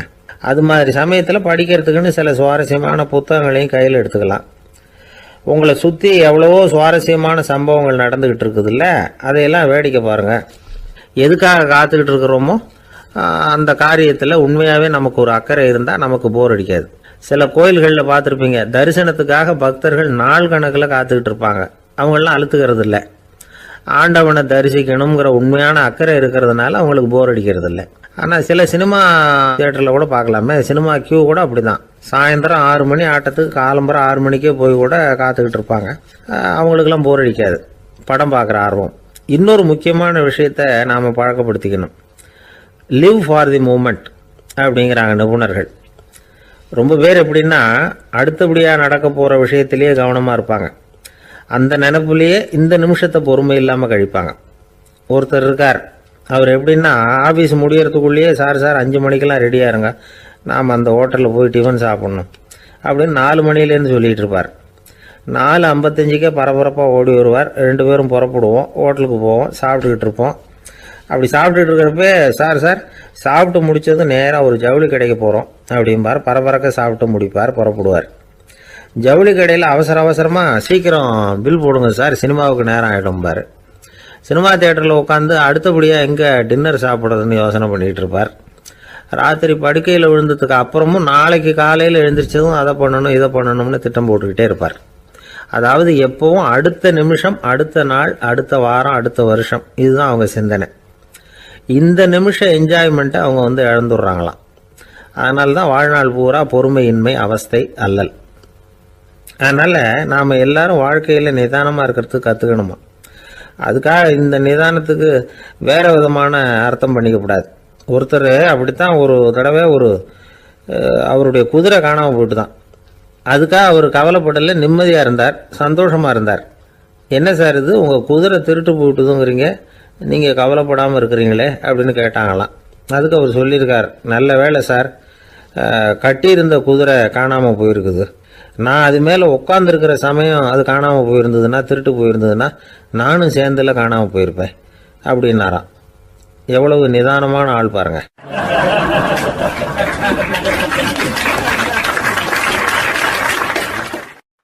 ஒரு நண்பர் சினிமா படம் தயாரிக்கிறவர், அவர்கிட்ட ஒரு நாள் பேசிக்கிட்டு இருந்தேன். அது எப்படி சார், நீங்கள் எடுக்கிற எந்த படமும் கையை கடிக்காத அளவுக்கு எடுத்துடுறீங்களே, அது எப்படின்னு கேட்டேன். அது ஒன்றும் பெரிய விஷயம் இல்லை சார், பெண்களுக்குன்னு சில உருக்கமான காட்சிகள், இளைஞர்களுக்குன்னு சில நடனங்கள், அடிதடி காட்சிகள், அப்புறம் வயசானவங்களுக்குன்னு சில ஆன்மீக காட்சிகள், சின்ன பிள்ளைங்களுக்கு சிரிப்பு, இப்படி எல்லாமும் சேர்த்து நான் படம் எடுக்கிறேன். மசாலா படம்னு பேர். இது ரொம்ப பெருசாக இல்லைன்னாலும் ஓரளவுக்கு சுமாராக ஓடிடும், கையை கடிக்காது அப்படின்னார். இது ஒரு உத்தி. சில பத்திரிகை ஆசிரியர்களும் இந்த உத்தியை கையாளுறது உண்டு. இந்த உத்திக்கு பார்னம் உத்தி அப்படின்னு பேர், பார்னம் எஃபெக்ட் அப்படின்னு சொல்லுவாங்க. அதாவது ஃபீனியஸ் டி பார்னம் அப்படின்னு ஒருத்தர் அமெரிக்காவில் இருந்தாராம். அதாவது 19ஆம் நூற்றாண்டில் அமெரிக்காவில் கொடிகட்டி பறந்த ஒரு சர்க்கஸ் நிறுவனத்தின் அதிபர் அவர். இந்த உலகத்தில் ஒவ்வொரு நிமிஷமும் ஒரு ஏமாளி பறந்துக்கிட்டே இருக்கிறான் அப்படிங்கிறது அவருடைய சித்தாந்தம். ஒவ்வொருத்தரையும் திருப்திப்படுத்துகிற அளவுக்கு அம்சங்களை கொஞ்சம் கொஞ்சமாக கலந்து கேளிக்கை நிகழ்ச்சிகளை நடத்தினது தான் அவருடைய மகத்தான வெற்றிக்கு காரணம். அதனால் அந்த உத்தியை யார் கடைப்பிடிச்சாலும் சரி, அதுக்கு பார்னம் உத்தி அப்படின்னு பேர் வந்துட்டுது. ஜோசியம் சொல்கிறவங்களுக்கும் இந்த உத்தி தான் கை கொடுக்குது. ஒரு விஷயத்தை ஒருத்தருடைய கோள் நிலைகள் அல்லது கையெழுத்து நிரூபிக்கிறதாக அவர்கிட்ட சொன்னால் அதை அவர் நம்பிவிடுவார். ஆனால் அந்த விஷயம் நல்லதாக இருக்கணும், நேர்மையானதாக இருக்கணும், அதாவது பாசிட்டிவாக இருக்கணும்.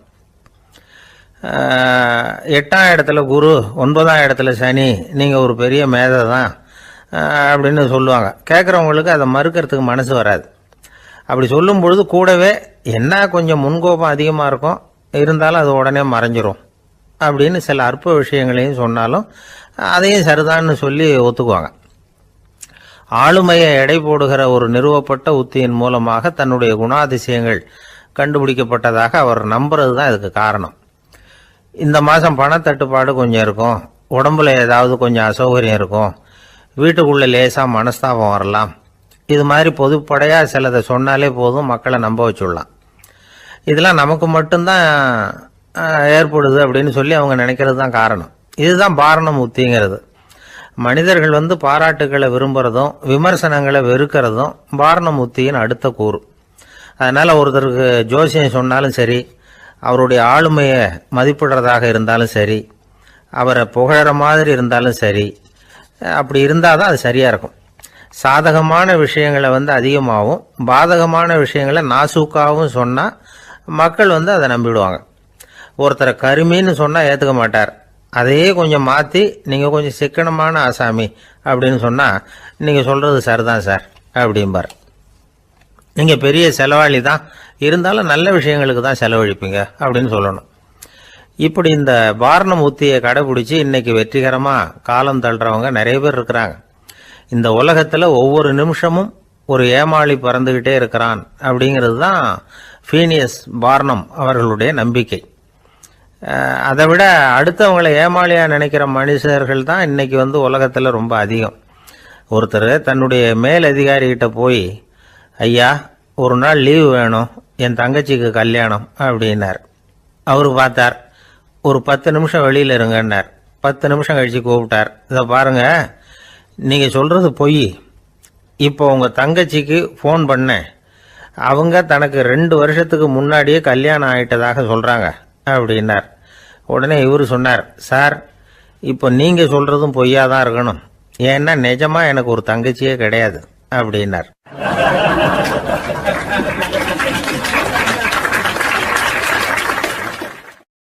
ஒரு நாள் காலை நேரம் ஒரு குரு படுக்கையை விட்டு எழுந்திருக்கிறார். உடனே சீடர்களை பார்த்து எல்லாரும் இப்படி வாங்கங்கிறார். எல்லாரும் வர்றாங்க வேகமாக.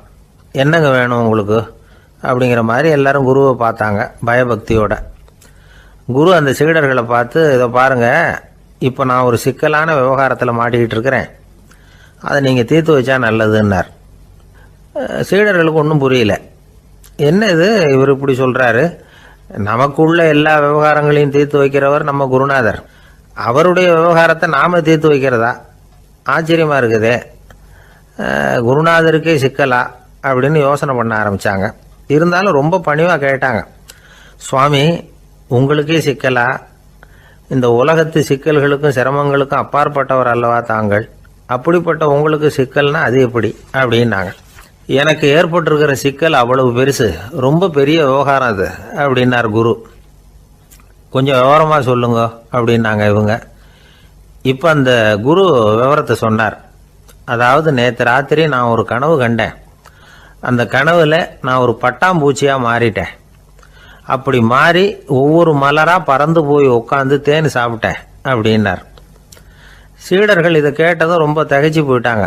என்ன இது, இது ஒரு பெரிய பிரச்சனையா, ஒரு சாதாரண கனவு கண்டதுக்காகவா இந்த காலை வேளையில் நம்மளையெல்லாம் குருநாதர் இவ்வளவு அவசரமாக கூப்பிட்டுருக்கார் அப்படின்னு நினச்சாங்க.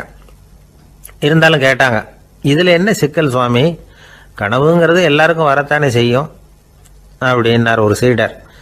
சீடர்களே, பிரச்சனை அது இல்லை, நான் இன்னைக்கு காலையில் கண்ணு முழிச்சு பார்த்தப்போ நான் நானாக மறுபடியும் மாறிட்டேங்கிறத தெரிஞ்சுக்கிட்டேன். இதில் சிக்கல் என்னன்னா, இப்போ அந்த பட்டாம்பூச்சி தான் நானாக ஆயிட்டதாக கனவு கண்டுகிட்டு இருக்கா அப்படிங்கிறது தான். ஒரு மனுஷன் பட்டாம்பூச்சி ஆகிறதாக கனவு காண முடியுங்கிறப்போ அந்த பட்டாம்பூச்சியும் மனுஷனாக ஆகிறதாக கனவு காண முடியும் இல்லையா? இப்போ எனக்கு யதார்த்த நிலை தெரியணும், எது நிஜம்னு தெரியணும். நேற்று ராத்திரி நான் கண்டது கனவா, அல்லது இது பட்டாம்பூச்சி கண்டுகிட்டு இருக்கிற கனவா? இதுதான் குரு கேட்ட கேள்வி. இதை கேட்டதும் சீடர்கள் ரொம்ப குழம்பி போயிட்டாங்க. சுவாமி, இது வரைக்கும் நாங்கள் தூங்குறப்ப பார்க்கறது கனவுன்னும் மூழ்கிட்டு இருக்கிறப்ப பார்க்கறது நனவுன்னு நம்பிக்கிட்டு இருக்கிறோம், இப்போ எங்களை ரொம்ப குழப்பிட்டீங்க, இதுக்கு பதில் சொல்ல எங்களுக்கு சக்தி இல்லை அப்படின்னு சொல்லிவிட்டாங்களாம். அதுக்கப்புறம் அந்த குரு சொன்னாராம், நினைவு தான் முக்கியமான அம்சம். முடிவு கட்டம்னா பகலின் நினைவுகளை விட இரவின் கனவுகளே ரொம்ப உண்மை. ஒருத்தன் வந்து தூங்க போனால் தூங்கிக்கிட்டே இருந்தால் அவன் காணும் கனவு பொய்ங்கிறத அவன் உணர மாட்டான். ஒவ்வொரு கனவும் காணும் பொழுது அது ரொம்ப உண்மையாக தான் தெரியுது.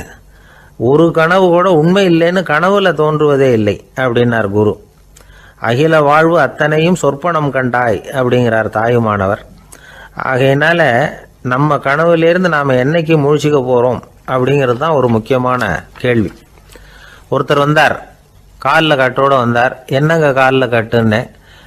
சார், நேற்று ராத்திரி தூக்கத்தில் எங்கள் வீட்டு கூரையில் ஏணியை சாத்தி வச்சு இறங்கினப்போ வழுக்கி விழுந்து காலை உடச்சிக்கிட்டேன்னார்.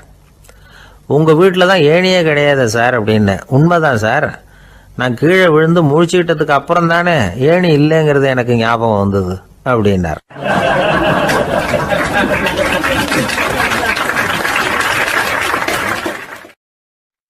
சில பேர் ஆளை பார்த்தா 60 வயசு மாதிரி தோணும். உண்மையான வயசு என்னன்னு பார்த்தா 40 அல்லது 45 சில பேரை பார்க்கறதுக்கு 45 மாதிரி தெரியும், உண்மையிலேயே 65 தாண்டி இருப்பாங்க. ஒரு மனிதனுக்கு 2 வகையான வயது உண்டுங்கிறார் ஓஷோ. அதாவது உடம்புக்குன்னு ஒரு வயசு, மனசுக்குன்னு ஒரு வயசு. முதல் உலக மகாயுத்தம் நடந்தது இல்லையா, அது முடிஞ்சதுக்கு அப்புறம் முதல் தடவையா மனிதனின் மூளை வளர்ச்சியை பற்றி மனநல வைத்தியர்கள் ஒரு கணக்கெடுப்பு சோதனை நடத்தினாங்களாம். அது வரைக்கும் மனிதனுக்கு 2 வகையான வயது உண்டுன்னு யாரும் சிந்திச்சதே இல்லையா. அந்த உலக மகாயுத்தம் முடிஞ்சதுக்கு அப்புறம் மனிதனுடைய சராசரி மனதின் வயதை கணக்கிட்டு பார்க்கும் பொழுது அவங்களுக்கெல்லாம் ரொம்ப அதிர்ச்சியாக இருந்துதான். ஏன்னா அது ரொம்ப பின்தங்கிய நிலையில் இருந்திருக்கு, வளர்ச்சி அடையாத நிலையில் இருந்திருக்கு. அவங்க கண்டுபிடிச்ச பிரகாரம் அப்போ மனசோட சராசரி வயசு என்ன தெரியுமா? 14. அப்படின்னா பார்த்துங்க, உடல் ரீதியாக ஒருத்தரோட வயசு 70 கூட இருக்கலாம், ஆனால் மனசோட வயசு 14 தான். இதுக்கு நேர்மாறாக அமைஞ்சு போச்சுன்னு வச்சுங்க.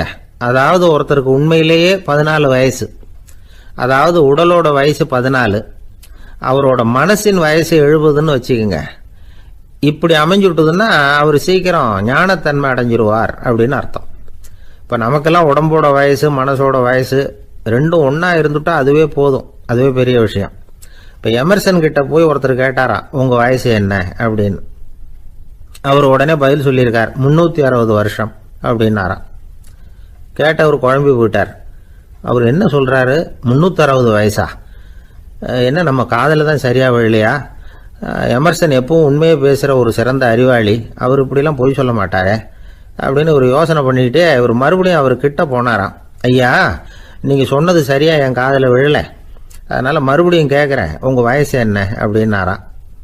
எமர்சன் மறுபடியும் சொல்லியிருக்கிறார், 360 வருஷம்னு. வந்தவருக்கு உண்மையிலேயே அதிர்ச்சியாக போட்டுது. அதுக்கப்புறம் மெதுவாக ஆரம்பித்தாராம், ஐயா, நீங்கள் சொல்கிறத என்னால் ஏற்றுக்க முடியாது.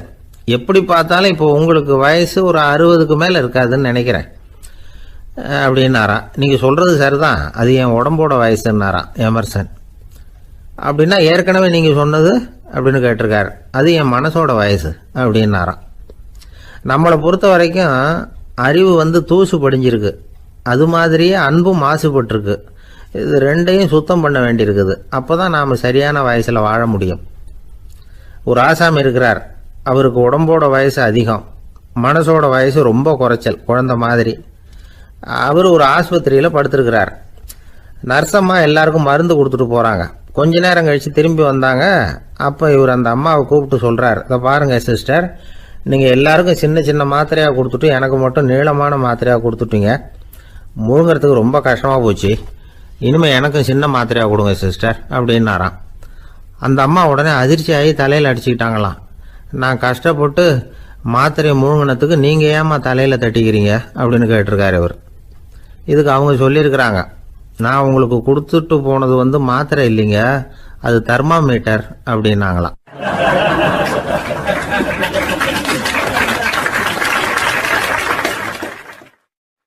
எனக்கு அதிர்ஷ்டமே இல்லை சார் அப்படின்னார் ஒருத்தர். ஏன் அப்படி சொல்றீங்கன்னு கேட்டோம். வியாபாரம் பண்ணலாம்னு ஒரு கடை வச்சேன், வேண்டியப்பட்டவங்க கூட என் கடையில் எதுவும் வாங்க மாட்டேங்கிறான், எல்லாரும் அடுத்த கடைக்கு தான் போகிறான் அப்படின்னு சொல்லி ரொம்ப அழுத்துக்கிட்டார். இதுக்கு போய் அதிர்ஷ்டம் இல்லைன்னு சொல்லாதீங்க, வாடிக்கையாளர்களை கவர்றது எப்படிங்கிறது உங்களுக்கு தெரியல, அதுதான் குறை அப்படின்னும். சார் உங்களுக்கு தெரிஞ்ச அந்த ரகசியத்தை எனக்கும் கொஞ்சம் சொல்லி கொடுங்களேன் அப்படின்னார். சரி உங்கள் காதை இப்படி கொடுங்க அப்படின்னு சொல்லி அது சம்பந்தமாக பெரிய வல்லுநர்கள் சொல்லியிருக்கிற கருத்துக்களை அவர்கிட்ட சொல்ல ஆரம்பித்தோம். அதாவது இந்த வாடிக்கையாளர்களை கவர்றதுக்கு வல்லுநர்கள் பல ஆலோசனைகளை ஏற்கனவே சொல்லி வச்சிருக்கிறாங்க. அது சம்பந்தமாக அனுபவப்பட்டவங்க அதை தெரிஞ்சு வச்சுக்கணும். அதாவது கடை வச்சிருக்கிறவங்க எல்லாரும் இதை கொஞ்சம் காதில் வாங்கி வச்சுக்கணும். எதை இப்போ சொல்ல போகிறத எப்பவும் பணத்தை சம்பாதிக்கிறதுலேயே குறியாக இருக்கக்கூடாதான். அதை விட முக்கியமாக நீங்கள் சம்பாதிக்க வேண்டியது வாடிக்கையாளர்களுடைய மன நிறைவு. வர்றவங்க திருப்தியோடு போகணும், அது முக்கியம். அதில் கவனமாக இருக்கணும். கடைக்கு வர்ற ஒருத்தர் ஏதாவது ஒரு குறை சொல்கிறாருன்னு வச்சுங்க, அதை அலட்சியப்படுத்தக்கூடாது. ரொம்ப அக்கறையோடு அதை காது கொடுத்து கேட்கணும். அப்படியா சார், அதை நான் அவசியம் கவனிக்கிறேன் அப்படின்னு சொல்லணும். ஒருத்தர் வரார், சார் நேற்றுக்கு உங்கள் கடையில் இதை நான் வாங்கிட்டு போனேன், வீட்டில் இது வேணான்னு சொல்லிவிட்டாங்க, அது திருப்பி கொடுக்கறதுக்காக தான் வந்திருக்கிறேன் அப்படின்னு சொல்லி திருப்பி கொடுக்குறார். உடனே நீங்கள் முகம் சுளிக்கக்கூடாது, எரிச்சல் படக்கூடாது. வழக்கம் போல் நிதானமாக முகம் அலர்ச்சியோடு அதை திருப்பி வாங்கிக்கணும். இவ்வளவு ரூபாய்க்கு சாமான் வாங்கினா இந்த ஸ்பூன் அன்பளிப்பு, இப்படி ஏதாவது கொடுக்கலாம். பண்டிகை காலங்கள்லேயும் பொருள்கள் வாங்குறவங்களுக்கு இப்படி ஏதாவது பொருத்தமாக ஒரு அன்பளிப்பு கொடுக்கலாம். நீங்கள் கொடுக்கறது ஒரு சர்வசாதாரணமான பொருளாக இருந்தால் கூட அது வாங்குற ஒரு மனசில் ஒரு மகிழ்ச்சியை ஏற்படுத்தும். எதுவும் உங்களால் கொடுக்க முடியலன்னா உங்கள் முகம் நிறைஞ்ச சிரிப்பையாவது கொடுங்க, அது போதும். உங்கள் கடையில் இல்லாத ஒரு பொருளை வாடிக்கையாளர் கேட்குறார், உடனே இல்லைன்னு முகத்தில் அடித்தது மாதிரி சொல்லிடக்கூடாது. கொஞ்சம் உட்காருங்க சார் அப்படின்னு சொல்லி உங்கள் பணியாளர் யாரையாவது அனுப்பி வெளியிலேருந்து வாங்கிட்டு வர சொல்லி அவர்கிட்ட கொடுக்கலாம். சில பேர் உங்கள் கடைக்கு வரும்பொழுது அவங்க வீட்டு குழந்தைகளையும் கூப்பிட்டுக்கிட்டு வர்றாங்கன்னு வைங்க. நீங்கள் என்ன செய்யணும்னா அந்த குழந்தைகளை முதல்ல கவனிக்கணும். அது கண்ணத்தை கிள்ளணும், அதுகிட்ட விளையாடணும், அதுக்கு ஏதாவது மிட்டாய் பிஸ்கட் எதையாவது கொடுத்து அது கவனத்தை கவரணும். அதுக்கப்புறம் பெரியவங்களை கவனிக்கலாம். உங்கள் கடையில் வேலை செய்கிற பணியாளர்கள் சுத்தமாக இருக்கணும், சிரிச்ச முகம், சுறுசுறுப்பு, இது ரெண்டும் அவங்களுக்கு தேவை. அழுது வடிஞ்சிக்கிட்டு இருக்கக்கூடாது. அப்புறம் இன்னொரு விஷயம், அதிகமாக பொருள் வாங்குற ஒருத்தர்கிட்ட அதிக மரியாதையாகவும் குறைச்சலாக பொருள் வாங்குறவர்கிட்ட வேற விதமாகவும் நடந்துக்கக்கூடாது. எல்லாருக்கிட்டையும் சமமாக நடந்துக்கணும். 5 ரூபாய்க்கு வாங்கினாலும் சரி, 500 ரூபாய்க்கு வாங்கினாலும் சரி, அவங்கக்கிட்ட நீங்கள் காட்டுற மரியாதையில் வித்தியாசம் இருக்கக்கூடாது. எல்லாத்துக்கும் மேலே உங்கள் கடையில் ஒரு பொருள் வாங்கினா அது உண்மையானதாக இருக்கும், தரமுள்ளதாக இருக்கும் அப்படிங்கிற நினைப்பு ஜனங்களுக்கு வரணும். அதனால் தரமான பொருளையே நீங்கள் உங்கள் கடையில் வச்சுருக்கணும். இது வரைக்கும் நான் சொன்னதையெல்லாம் கவனத்தில் வச்சுக்கிட்டு நீங்கள் கடையை ஆரம்பிச்சிங்கன்னா வியாபாரம் பிச்சுக்கிட்டு போகும். அப்படி போகலன்னா அதுக்கப்புறம் கேளுங்க. ஏன்னா இந்த யோசனைகள்லாம் அனுபவப்பட்டவங்க சொல்லியிருக்கிற யோசனைகள். இந்த யோசனைகளில் நீங்கள் எச்சரிக்கையாக இருக்க வேண்டிய ஒரு விஷயம் உண்டு. அது என்னங்கிறதையும் தெரிஞ்சு வச்சுக்கிறது நல்லது. என்னுடைய நண்பர் ஒருத்தர் வந்தார். சார் உங்கள் யோசனையை கேட்டதுனால நான் ஒரு அறை வாங்கினது தான் மிச்சம்னார். என்ன ஆச்சுன்னு கேட்டேன். எங்கள் கடைக்கு ஒரு பெரிய அம்மா குழந்தைய தூக்கிட்டு வந்தாங்க சார். உங்கள் யோசனைப்படி அந்த குழந்தையோட கண்ணத்தை கிள்ளணும்னு முயற்சி பண்ணினேன். திடீர்னு அந்த நேரம் பார்த்து அந்த குழந்தை தலையை குனிஞ்சிக்கிட்டுது. என் கை குழந்தையோட கண்ணத்துக்கு பதிலாக அது தூக்கிட்டு வந்தவங்க கண்ணத்தை கிள்ளிவிட்டுது. அதுதான் அப்படி ஆயிட்டுது அப்படின்னார், கண்ணத்தை தடவிக்கிட்டே.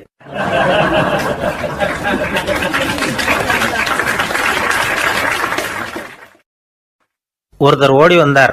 இன்னொருத்தரை பார்த்து, சார் உங்கள் சைக்கிளை ஒரு நாள் இரவல் கொடுங்களேன், பக்கத்து ஊருக்கு போயிட்டு வர வேண்டியிருக்கு அப்படின்னார். இவர் சைக்கிளை கொடுத்து பத்திரமா கொண்டுட்டு போங்கன்னார். சார் இதை பத்திரமா கொண்டு போகிறேன், கவலையே வேணாம், ஏன்னா இது உங்களோட சைக்கிள் அப்படின்னு நான் நினைக்கல, என்னோட சைக்கிளாக நினைக்கிறேன் அப்படின்னார். அதுக்கப்புறம் தான் இவருக்கு உண்மையாகவே பயம் வந்துட்டுது. ஏன்னா அவர் சொன்னது மாதிரி அதை தன்னோட சைக்கிளாகவே நினச்சி தள்ளிட்டு போட்டால் என்ன பண்ணுறது? எது எதை நம்முடையதா நினைக்கணுங்கிறதுக்கு ஒரு வரையறை இருக்குது. சில பேர் ஆஃபீஸையே வீடாக நினச்சி விடுறது உண்டு. அப்படிப்பட்டவங்க கூட வீட்டை ஆஃபீஸாக நினைக்கிறது இல்லை. ஏன்னா வீட்டில் இவர் ஆஃபீஸராக நடந்துக்க முடியறதில்ல. இதெல்லாம் ஒரு பக்கம் இருக்கட்டும். இப்போ விஷயத்துக்கு வருவோம்.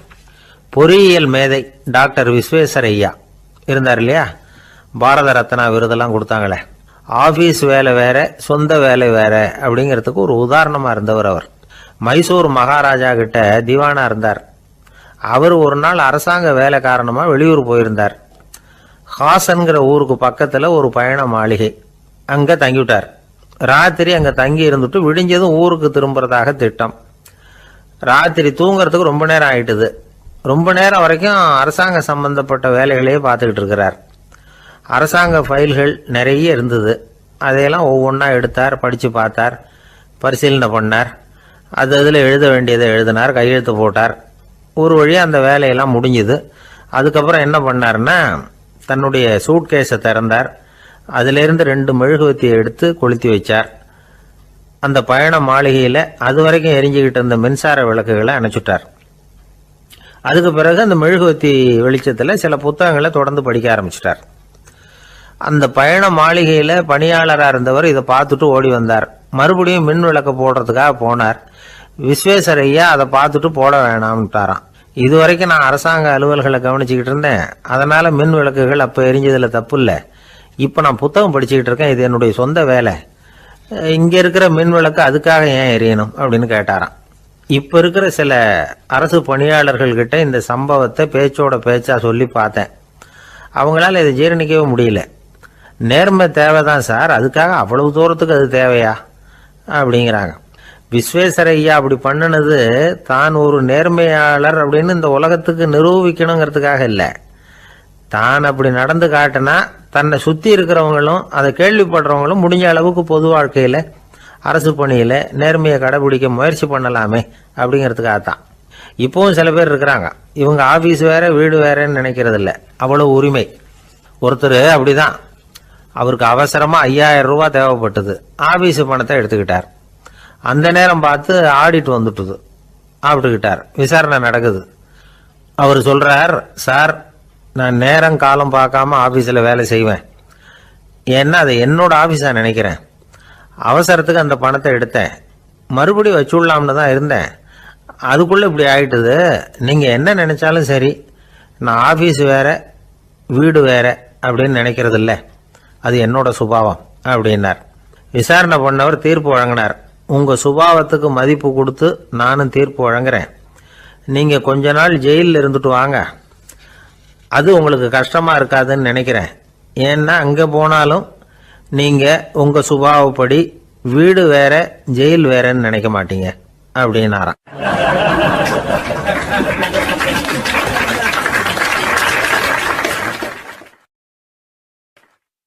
திபேத் நாட்டில் புத்த மடாலயங்கள் நிறைய உண்டு. அதுக்கு ஒரு தலைமையகமும் உண்டு. அது இந்த திபேத் தலைநகரம் லாசாவில் இருக்குது. ரொம்ப காலத்துக்கு அப்பால் அதை பற்றிலாம் நிறைய விவரங்கள் எழுதி வச்சிருக்கிறாங்க. அது இப்போவும் நமக்கு கிடைக்குது. அதாவது ரொம்ப தூரத்துக்கு அந்தாண்ட மலைகளுக்கு நடுவில் ஒரு கிளை மடாலயம். அந்த மடத்தின் தலைவருக்கு வயசாயிட்டு தான், அதனால் தலைமை பொறுப்பை வேற ஒருத்தர்கிட்ட ஒப்படைக்கலாம் அப்படின்னு முடிவு பண்ணாராம். உடனே ஒரு லாமாவை கூப்பிட்டார். அவர் மூலமாக தலைமை மடாலயத்துக்கு செய்தி அனுப்புனார், பொருத்தமான வாரிசு ஒருத்தரை அனுப்பி வைக்கும்படியாக. அந்த வாலிப லாமா புறப்பட்டார். காடு மேடெல்லாம் நடந்து போகிறார். ரொம்ப நாள் கழித்து தலைமை பீடத்தை அடைஞ்சார். தலைமை குரு கிட்ட விவரத்தை சொன்னார். தகுதியான ஒருத்தரை அனுப்பி வச்சா அழைச்சிட்டு போகிறேன் அப்படின்னார். சரி, நாளைக்கு காலையில் நீங்கள் அவங்க எல்லாரையும் அழைச்சிட்டு போகலாம்னார் அவர். அவங்க எல்லாரையுமா? அங்கே தேவைப்படுறது ஒருத்தர் தானே அப்படின்னார் இவர். ஆமான்னார். அப்புறம் ஏன் எல்லாரையும் அழைச்சிட்டு போக சொல்கிறீங்கன்னார். அது இப்போ உனக்கு புரியாது. நான் ஒரு 100 பிக்குகளை அனுப்புகிறேன், அதாவது பிட்சுகளை. அவ்வளவு பேரையும் அங்கே வச்சு சமாளிக்க முடியாது அப்படின்னாரு இவர். இருந்தாலும் இப்போ அந்த தலைமை குரு என்ன சொன்னார்னா, அதை பற்றி கவலைப்படாத, நான் 100 பேரை அனுப்புகிறேன், அதில் 99 பேர் வழியிலேயே காணாமல் போடுவாங்க, ஒருத்தன் மட்டும்தான் வருவான், அவனும் அங்கே சேர்ந்துட்டானா நீ ரொம்ப கொடுத்து வச்சவன் அப்படின்னார். இவருக்கு ஒன்றும் புரியல. இருந்தாலும் மறுநாள் அந்த வாலிப லாமா 100 பேரை அழைச்சிக்கிட்டு புறப்பட்டார்.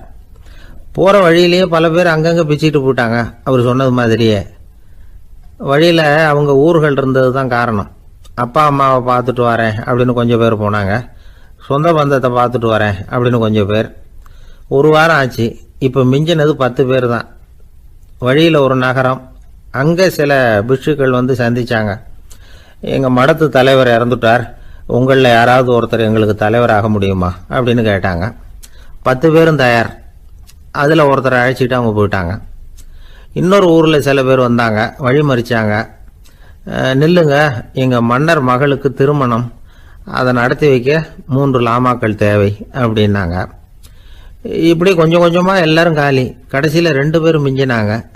அங்கே ஒரு இளம்பெண் எதிரில் வந்தா, எங்கள் அப்பா வேட்டைக்கு போயிருக்கிறாரு, இன்னும் திரும்பி வரல, வீட்டில் வேற யாரும் இல்லை, தனியாக இருக்க பயமாக இருக்கு, யாராவது ஒருத்தர் எனக்கு துணையாக இருக்கணும் அப்படின்னு கேட்டுக்கிட்டா. எங்கள் 2 பேரில் நீயே ஒருத்தரை தேர்ந்தெடுத்துக்கோ, இல்லைன்னா எங்களுக்குள்ள சண்டை வந்துடும் அப்படின்னாங்க. இப்போ மிஞ்சினவர் ஒருத்தர், அவருக்கும் ஒரு சோதனை வந்தது. ஒரு தர்க்கவாதி எதிரில் வந்தான், உன்னோட வாதம் பண்ணணும்னா. இவனோட வாதம் பண்ணுறேன், அது முடிய ரொம்ப காலம் ஆகலாம், தர்க்கத்தில் நான் ஜெயிச்சா அங்கே வரேன், இல்லைன்னா இவருடைய சீடனை ஆயிடுவேன் அப்படின்னார் அவர். கடைசியாக அழைக்க வந்த வாலிபலாமா மட்டும் வெறும் கையோடு திரும்பி போனார். அங்கே இருந்த வயசான மடாதிபதி கேட்டார், எத்தனை பேர் அங்கேருந்து புறப்பட்டீங்கன்னார். என்னையும் சேர்த்து 101ன்னார் அவர். நல்லது, நீயாவது திரும்பி வந்திய, அதுதான் எனக்கு போதும், ஏன்னா நீ தான் எனக்கு உண்மையான வாரிசு, அந்த 100 பேரில் யாரும் வரமாட்டாங்க அப்படின்னார் அவர். ஏன்னா அவருக்கு தெரியும் இவர் ஒருத்தர் தான் திரும்பி வருவாருங்கிறது. திபேத்தில் ஒரு பழங்கால பழமொழி உண்டாம், 100 பேர் செல்லலாம், எப்பொழுதாவது ஒருவன் அபூர்வமாக அடைய வேண்டிய இடத்தை அடைவான். இதுதான் அந்த பழமொழி. ஒரு உன்னதமான இலக்கை அடையணும்னா அது அவ்வளவு சுலபமான காரியம் இல்லை.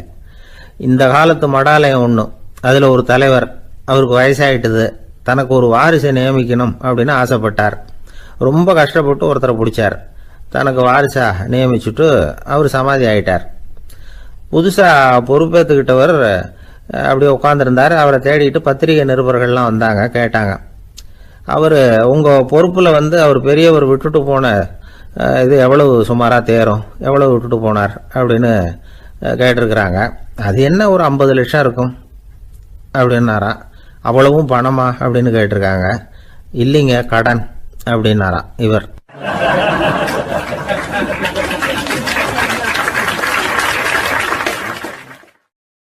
ஒரு நண்பர் யாருக்கோ ஃபோன் பண்ணிட்டு இருந்தார்.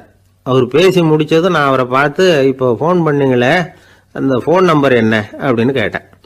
அவர் தலையை சொரிஞ்சுக்கிட்டார், ஞாபகம் வரலன்னார். சரி சார், அதை விடுங்க, உங்கள் மனைவி பேர் என்ன அப்படின்னு கேட்டேன். மாலதின்னார். என்ன சார் இது வேடிக்கை, கொஞ்ச நேரத்துக்கு முன்னாடி பேசின ஃபோன் நம்பர் மறந்து போச்சு, எப்போவோ கல்யாணம் பண்ணிக்கிட்ட மனைவி பேர் மறக்கல, அதை கரெக்டாக சொல்லிவிட்டீங்களே அப்படின்னு கேட்டேன். அவர் என்ன ஒரு மாதிரியாக பார்த்தார். அவர் அப்படி என்னை பார்த்ததில் ஒன்றும் தப்பு இல்லை, ஏன்னா நாம் எல்லாருமே அப்படித்தானே, ஒரு குறிப்பிட்ட காரியத்துக்காக தொலைபேசியில் ஒருத்தட்ட பேசுகிறோம், அதுக்கப்புறம் அந்த எண் நமக்கு அனாவசியம், அதனால் மறந்துடுறோம். இதுக்கு பேர் தான் தற்காலிக ஞாபகம். ஆனால் மனைவி பேரை மறந்துட முடியுமா? முடியாது. அது அவசியமான ஒன்று. அடிக்கடி அந்த பேரை உபயோகப்படுத்துகிறோம், அதனாலேயும் அது முக்கியங்கிறதுனாலேயும் அதை மறக்கிறது இல்லை. இதுக்கு பேர் நிரந்தர ஞாபகம். சரி, இந்த தற்காலிக ஞாபகம், நிரந்தர ஞாபகம், இது 2 ஞாபக அளவுகளையும் கட்டுப்படுத்துறது எது அப்படின்னா மூளைக்குள்ள நடக்கிற மின்சார நடவடிக்கைகள் தான். தற்காலிக ஞாபகம் ஒரு மின்னல் மாதிரி தோன்றி மறையுது. நிரந்தர ஞாபகம் ஒரு படிவம் போல மூளையில படிஞ்சுடுது. ஒரு சம்பவத்தின் பல பிரதிகள் மூளையில பல்வேறு பகுதிகளிலேயும் படியறதுனால ஒன்று மறைஞ்சாலும் மறந்தாலும் இன்னொன்று மறையறதில்லை. இப்படிப்பட்ட நிலைமையில தான் இந்த தொண்டையில இருக்கு, வாயில வரமாட்டேங்குது சார் அப்படிமா.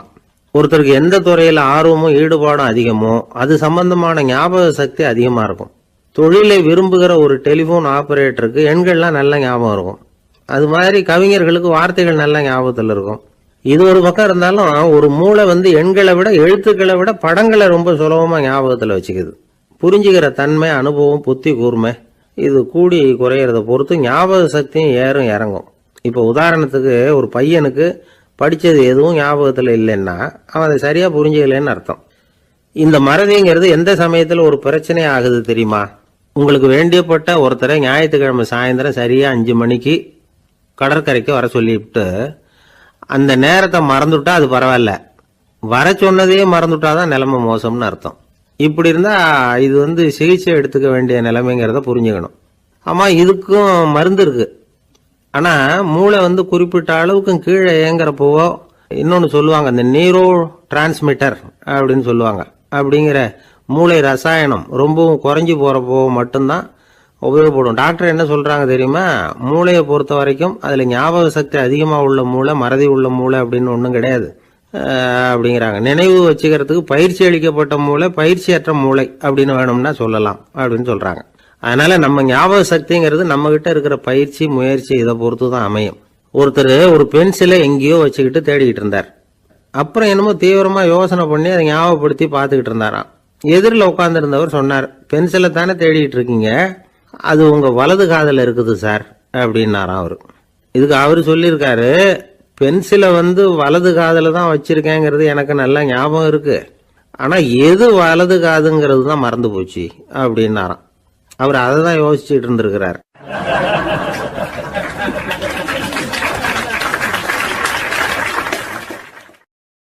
ஒரு காடு, அங்கே புத்தர் அவர் பாட்டுக்கு நடந்து போய்கிட்டே இருக்கிறார். அவருக்கு பின்னாடி ஒரு குரங்கு, அதுவும் தொடர்ந்து வந்துக்கிட்டே இருக்குது. புத்தர் திரும்பி பார்த்தார். குரங்கு அப்படியே குதித்து உயர எழும்பி ஒரு கிளையில் போய் உக்காந்துது. ஏன் இப்படி பண்ணுறேன்னு கேட்டார் புத்தர். என்னை சாதாரணமாக நினைக்க வேணாம், நான் மகாமந்தி, என்னால் எல்லாம் முடியும், முடியாதுங்கிற வார்த்தையே என்னுடைய அகராதியில் கிடையாது, என்ன வேணும்னாலும் செய்வேன் அப்படின்னுது. அப்படின்னா ஒரு பந்தயம் வச்சுக்கலாமான்னாரு இவர். ஓ வச்சுக்கலாமேன்னுது. வேற ஒன்றும் இல்லை, இப்போ நீ மேலே எழும்பி அந்த கிளையில் உட்காந்தது மாதிரி அங்கேருந்து தாவி என் உள்ளங்கையில் உட்காரணும், அவ்வளவுதான் அப்படின்னார். அப்படி உட்காந்துட்டா என்ன பரிசு அப்படின்னு கேட்டது அது. சொர்க்கத்தில் இருக்கிற மாமன்னன் மரகத சக்கரவர்த்தியை என்னோட இருக்கும்படியாக கூப்பிட்டுக்கிறேன். அந்த சமயத்தில் அவருடைய அரியணை அங்கே காலியாயிடும், நீ அதில் போய் உட்காந்துக்கலாம். பந்தயத்தில் தோத்துட்டா ஒரு கல்ப காலம் இந்த பூமியில் வாழ வேண்டியிருக்கும், அதுக்கு பிறகு தான் என்கிட்ட வர முடியும், என்ன சொல்கிற அப்படின்னார். குரங்குக்கு தாவறது ஒரு பெரிய காரியமா? இது எனக்கு ரொம்ப சாதாரண விஷயம், என்ன இப்போவே தாவட்டுமா அப்படின்னுது. சரின்னு சொல்லி உள்ளங்கையை நீட்டினார். அவருடைய கை தாமரை இலை அளவுக்கு அப்படியே விரிஞ்சுது. குரங்கு சௌகரியமாக உட்கார்றதுக்காக. குரங்கு தாவறதுக்கு தயாராச்சு. அதுக்கு முன்னாடி ஒரு சின்ன யோசனை அதுக்கு. இந்த கிளையிலேருந்து அந்த கைக்கு தாவறது எனக்கு ரொம்ப அற்பமான ஒரு வேலை, இது ரொம்ப சாதாரணம், என்னுடைய கௌரவத்துக்கு இது சரியாக இருக்காது. அதனால் நான் என்ன பண்ண போகிறேன்னா, இங்கேருந்து கிளையிலேருந்து அப்படியே உயர எழும்ப போகிறேன். எழும்பி மேல் உலகம் போய் அங்கே ஒரு சுற்றிவிட்டு அதுக்கப்புறம் அங்கேருந்து நேராக இந்த கையில் உட்கார போகிறேன் அப்படின்னு நினச்சது. என்ன யோசிக்கிற அப்படின்னார் புத்தர். ஒன்றும் இல்லை, இந்த பாயிரம் பார் அப்படின்னு சொல்லி தாவி உயர போயிட்டுது. கொஞ்ச நேரத்தில் வான உலகத்துக்கே போய் சேர்ந்துட்டுது. அங்கே போய் பார்த்தா அங்கே ஒரு 5 பளிங்கு தூண்கள் இளம் சிவப்பு நிறத்தில் நின்றுக்கிட்டு இருக்குது. குரங்கு நினச்சிக்கிட்டுது, புத்தர்கிட்ட போய் இந்த பளிங்கு தூண்களை பார்த்தோம்னு சொன்னால் அப்படியே திகைச்சு போயிடுவார், இந்த தூணில் ஏதாவது அடையாளம் செஞ்சுட்டு போகணும் அப்படின்னு அந்த இடத்துல மிதந்துக்கிட்டே நினச்சிது. உடனே ஒரு தூணில் எழுதிச்சு. என்ன எழுதிச்சுன்னா, ஒரு மகா ஞானி இங்கே வந்துட்டு போகிறார் அப்படின்னு எழுதிச்சு. எழுதிவிட்டு அப்படியே கீழே தாவி புத்தரோட உள்ளங்கையில் உட்காந்துது. எப்படி பார்த்தீங்களா என்னுடைய வேலை? வான உலகத்துக்கே போய் அங்கே இருக்கிற 5 பளிங்கு தூண்களை பார்த்துட்டு அதில் நான் வந்த விவரத்தை எழுதி வச்சுட்டு அதுக்கப்புறம் இங்கே வந்திருக்கிறேன் அப்படின்னுது ரொம்ப பெருமையாக. அப்படியா அப்படின்னார் புத்தர். ஆமாம், சந்தேகமாக இருந்தால் வாங்க அழைச்சிட்டு போய் காட்டுறேன் அப்படின்னு அந்த குரங்கு. அதுக்கு தேவையில்லை, அப்படியே கொஞ்சம் கீழே குனிஞ்சு பார்த்து தெரியும் அப்படின்னார் புத்தர். அங்கே பார்த்தா புத்தரோட உள்ளங்கை தெரிஞ்சுது. நல்லா உத்து பார்த்துது. அவரோட ஒரு விரலில் அது எழுதிய வாசகம் தெரிஞ்சுது. குரங்கு யோசனை பண்ணிச்சு, அப்படின்னா வானத்தில் நான் பார்த்தது புத்தரோட விரல்களா அப்படின்னு யோசிச்சுது. இதை புரிஞ்சுக்கிட்ட உடனே அந்த குரங்கோட கர்வம் அழிஞ்சு போச்சான். நம்ம மனசு தான் இந்த குரங்கு. மனம்ங்கிறதும் ஆணவம்ங்கிறதும் ஒரு நாணயத்தின் 2 பக்கங்கள். மனம் உள்ளவரை ஆணவமும் இருக்கும். மனம் அழிஞ்சாதான் ஆணவம் அழியும். மனம் அழிய வேண்டும் அப்படின்னு பெரியவங்க சொல்கிறது இந்த அர்த்தத்தில் தான். நம்ம ஆளுங்க சவால் விடுறதெல்லாம் வேறு மாதிரி. ஒருத்தன் ஒரு வாய்க்காலை தாண்டுறேன்னு பந்தயம் கட்டி தாண்ட முடியாமல் வாய்க்காலில் விழுந்து காலை உடச்சிக்கிட்டு கட்டு போட்டுக்கிட்டு வந்தான். ஏன்டா அப்படின்னு கேட்டாங்க. நான் பந்தயம் கட்டின நேரம் சரியில்லை அப்படின்னா. எப்படிறான்னு கேட்டிருக்காங்க. வாய்க்காலில் தண்ணி இருக்கிற நேரமாக பார்த்து பந்தயம் கட்டியிருக்கணும் அப்படின்னா.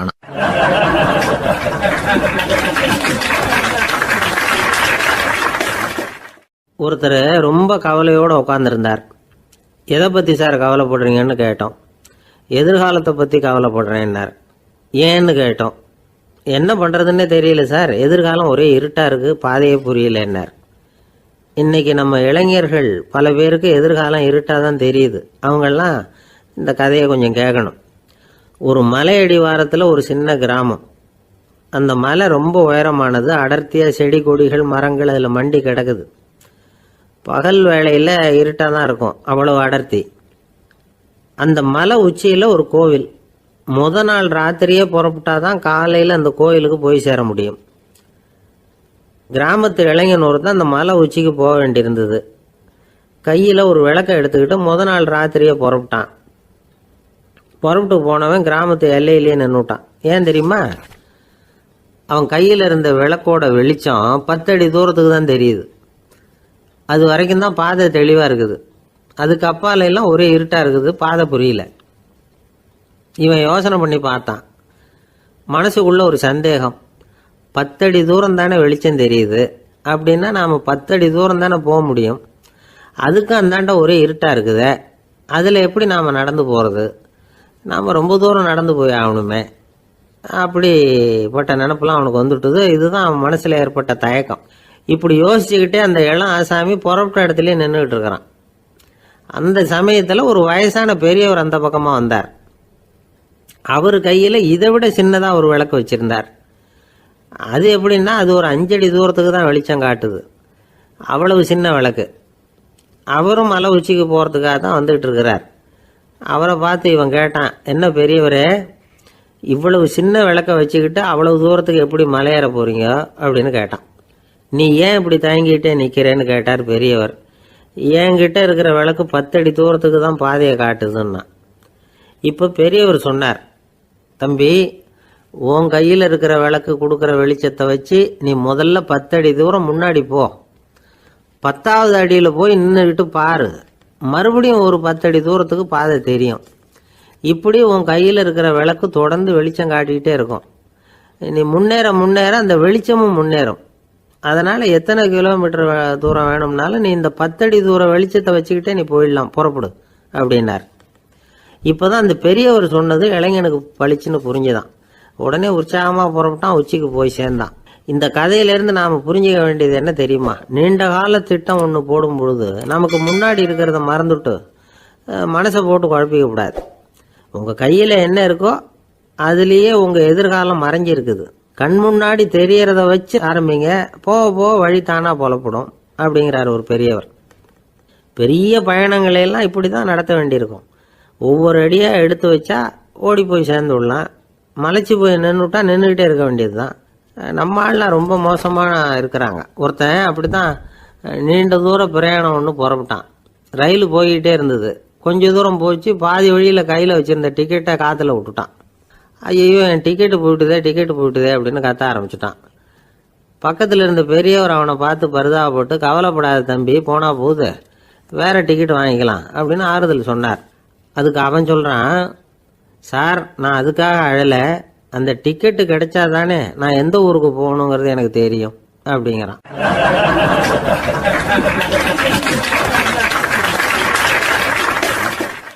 ஒரு ஊரில் ஒரு ஆள் இருந்தான். அவனுக்கு ஒரே ஒரு மகள். அவளை நல்ல இடத்துல கட்டி கொடுக்கணும்னு ஆசைப்பட்டான். அதுக்காக மாப்பிள்ளை தேடிக்கிட்டு இருந்தான். அவன் கொஞ்சம் வசதியான ஆள். அதனால் நிறைய பேர் வந்தாங்க. இருந்தாலும் ஒரு நல்ல குணமுள்ள மாப்பிள்ளையாக இருக்கணும் அவன் எதிர்பார்த்தான்.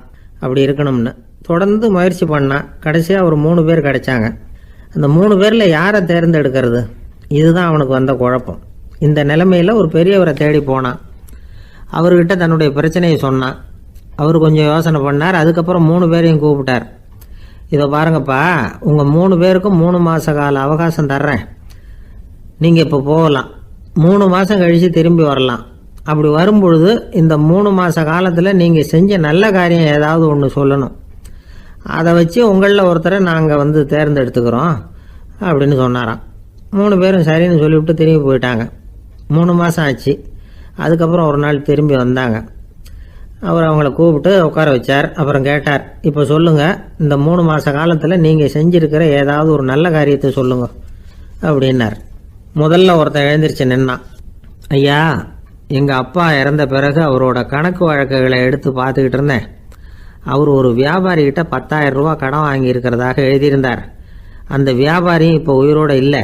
இருந்தாலும் அந்த வியாபாரியோட மகனை தேடி கண்டுபிடிச்சேன். கணக்கு புத்தகத்தை காட்டினேன். உங்கள் அப்பா கிட்ட 10,000 ரூபா கடன் வாங்கியிருக்கிறதாக இதை எழுதியிருக்கிறார். அதனால் அதை திருப்பி கொடுக்கறதுக்காக வந்திருக்கிறேன், இந்தாங்க அந்த பணம் அப்படின்னு சொல்லி கொடுத்துட்டு வந்துட்டேன் அப்படின்னு நானும். இதை பெரியவர் கவனமாக கேட்டுக்கிட்டார். அதுக்கப்புறம் 2வது இளைஞன் எழுந்திரிச்சான். ஐயா, நான் போன மாதம் ஒரு நாள் ராத்திரி வேளையில் ஒரு காட்டுப்பாதை வழியாக எங்கள் ஊருக்கு போய்கிட்டு இருந்தேன். அந்த சமயத்தில் அந்த வழியாக வந்துக்கிட்டு இருந்த ஒரு வழிப்போக்கர்கிட்ட 4-5 திருடர்கள் வம்பு வளர்த்து அவர்கிட்ட இருந்த பொருளை எல்லாம் கொள்ளையடிச்சிக்கிட்டு இருந்தாங்க. நான் உடனே ஒரு குச்சியை எடுத்துகிட்டு ஓடினேன். அந்த திருடர்களை அடித்து விரட்டினேன். பொருளை எல்லாம் மீட்டு அந்த வழிப்போக்கர்கிட்ட ஒப்படைச்சேன். அவரை பத்திரமா அழைச்சிட்டு போய் அவர் வீட்டில் விட்டுட்டு வந்தேன் அப்படின்னு நானும். இதையும் பெரியவர் கவனமாக கேட்டுக்கிட்டார். அடுத்தபடியாக 3வது இளைஞன் எழுந்திரிச்சான். ஐயா, போன மாதம் ஒரு நாள் நான் ஒரு மலைப்பாதை வழியாக போய்கிட்டு இருந்தேன். மலைப்பாதை விளிம்பில் ஒரு மதகு கட்டை, அது மேலே ஒரு ஆள் படுத்து தூங்கிட்டு இருந்தான். அந்த பக்கம் தவறி உருண்டு விழுந்திருந்தான்னா அதில் பாதாளம், அது மலையடி வாரத்தில் போய் தான் விழணும், அவ்வளவு பள்ளம். அது தெரியாமல் அவன் பாட்டுக்கு தூங்கிட்டு இருந்தான். நான் உடனே அவன்கிட்ட ஓடி போய் குனிஞ்சு அவன் முகத்தை பார்த்தேன். அப்போ தான் புரிஞ்சுது, அவன் ஏற்கனவே எனக்கு தெரியும், அவனை எனக்கு நிறைய கெடுதல் பண்ணியிருக்கிறான், இடைஞ்சல் கொடுத்தவன். இருந்தாலும் ஐயோ பாவம்னு நினச்சி அவனை எழுப்பி பாதுகாப்பாக வேற ஒரு இடத்துல படுக்க வச்சுட்டு வந்தேன் அப்படின்னு நானும். பெரியவர் இதையும் கேட்டுக்கிட்டார். அதுக்கப்புறம் அவங்க 3 பேரையும் பார்த்து நீங்கள் போகலாம், நாங்கள் யோசித்து முடிவு பண்ணி உங்களுக்கு சொல்லி அனுப்புகிறோம் அப்படின்னாராம். அந்த இளைஞர்கள் புறப்பட்டு போயிட்டாங்க. அதுக்கப்புறம் அந்த பெண்ணோட அப்பாவை பார்த்து சொன்னார், இந்த 3 பேருமே நல்ல பிள்ளைங்க தான், அதில் ஒன்றும் சந்தேகம் இல்லை. இருந்தாலும் இந்த 3 பேர் செஞ்ச செயல்களையும் ஒப்பிட்டு பார்க்க வேண்டியிருக்கு. முதல் இளைஞன் நேர்மைக்கு எடுத்துக்காட்டாக விளங்குறான். இந்த காலத்தில் இது மாதிரி இளைஞர்களை பார்க்கறது ரொம்ப கஷ்டம்தான். இருந்தாலும் அவன் கடமையை தான் செஞ்சான். 2வது இளைஞன் நல்ல வீரன், தைரியசாலி. ஒரு வீரன் எதை செய்யணுமோ அதைத்தான் இவன் செஞ்சான். இவன் ஒரு லட்சிய மனிதன். 3வது இளைஞன் தன்னுடைய பகைவனுக்கே உதவி செஞ்சிருக்கான். அவன் உயிரை காப்பாற்றியிருக்கிறான். பகைவனுக்கு அருள்வதுங்கிறது ஒரு சாதாரண மனுஷனால் செய்யக்கூடிய காரியம் இல்லை. பகையை மறக்கிறதும் பகைவனுக்கு அருள்வதும் தெய்வீக பண்புகள். அதனால் இவனையே உன்னுடைய மகளுக்கு ஏற்ற மாப்பிள்ளையா தேர்ந்தெடுக்கலாம் அப்படின்னு சொன்னாங்களாம். ஒரு நல்ல நாளில் அவங்களுக்கு திருமணம் நல்ல விதமாக நடந்து முடிஞ்சுதான். இது சுவாமி சின்மயானந்தர் சொல்லியிருக்கிற ஒரு கதை. இதிலேருந்து நாம் புரிந்து கொள்ள வேண்டிய ஒரு கருத்து, நமக்கு கெடுதல் பண்ணவங்களுக்கும் நாம் நல்லது செய்யணும். ஆனால் நடைமுறையில் அப்படி நம்மளால் செய்ய முடியறதில்ல, அதுதான் சிக்கல். நம்மால் ஒருத்தங்கிட்ட கேட்டேன், ஏண்டா உன்னுடைய பகைவன் ஒருத்தன் அது மாதிரி ஒரு மலைப்பாதை மதகு கட்டையில் படுத்திருந்தா உடனே நீ என்ன நினைப்ப அப்படின்னு கேட்டோம்.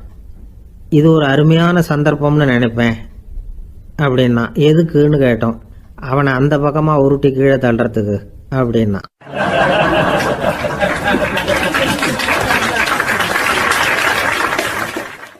ஒரு அம்மா, அவங்களுக்கு 35 வயசு இருக்கும்.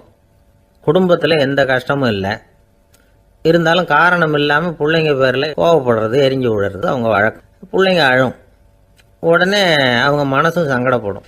இன்னொரு அம்மா, நல்ல வேலையில் இருக்கிறவங்க, வாரத்துக்கு ஒரு தடவையாவது தலைவலி வந்துடும். இவங்களுக்கெல்லாம் உடம்புல எந்த கோளாறும் இல்லை, மனசு மட்டும் சரியாக இருக்காது. தூக்க மாத்திரை கையில் வச்சுருப்பாங்க. 30-35 வயசுடைய பெண்களுக்கு சர்வசாதாரணமாக காணப்படுகிற மனக்கோளாறு இது. இதுக்கு பேர் மனவாட்டம், டிப்ரெஷன், மனமடிவு அப்படின்னு சொல்லலாம். இந்த நோய்க்கு அறிகுறி என்ன தெரியுமா? மனசில் வருத்தமான உணர்வு இருக்கும். அடிக்கடி அழலாம் போல தோணும். முன்னால எல்லாம் எந்தெந்த செயலில் ஆர்வம் இருந்ததோ அதெல்லாம் குறைஞ்சிரும், அல்லது சுத்தமாகவே ஆர்வம் இல்லாமல் போயிடும். சில பெண்கள் இளம் வயசில் பக்கத்தில் இருக்கிறவங்க கிட்ட கலகலப்பாக பேசுவாங்க, வீட்டை அலங்கரிக்கிறதுல ஆர்வம் இருக்கும். இப்போ அதுலையெல்லாம் ஆர்வம் இல்லாமல் போயிடும். எந்த வேலை செஞ்சாலும் சீக்கிரம் களைப்பு அடைஞ்சுடுறது மாதிரி ஆகிடும்.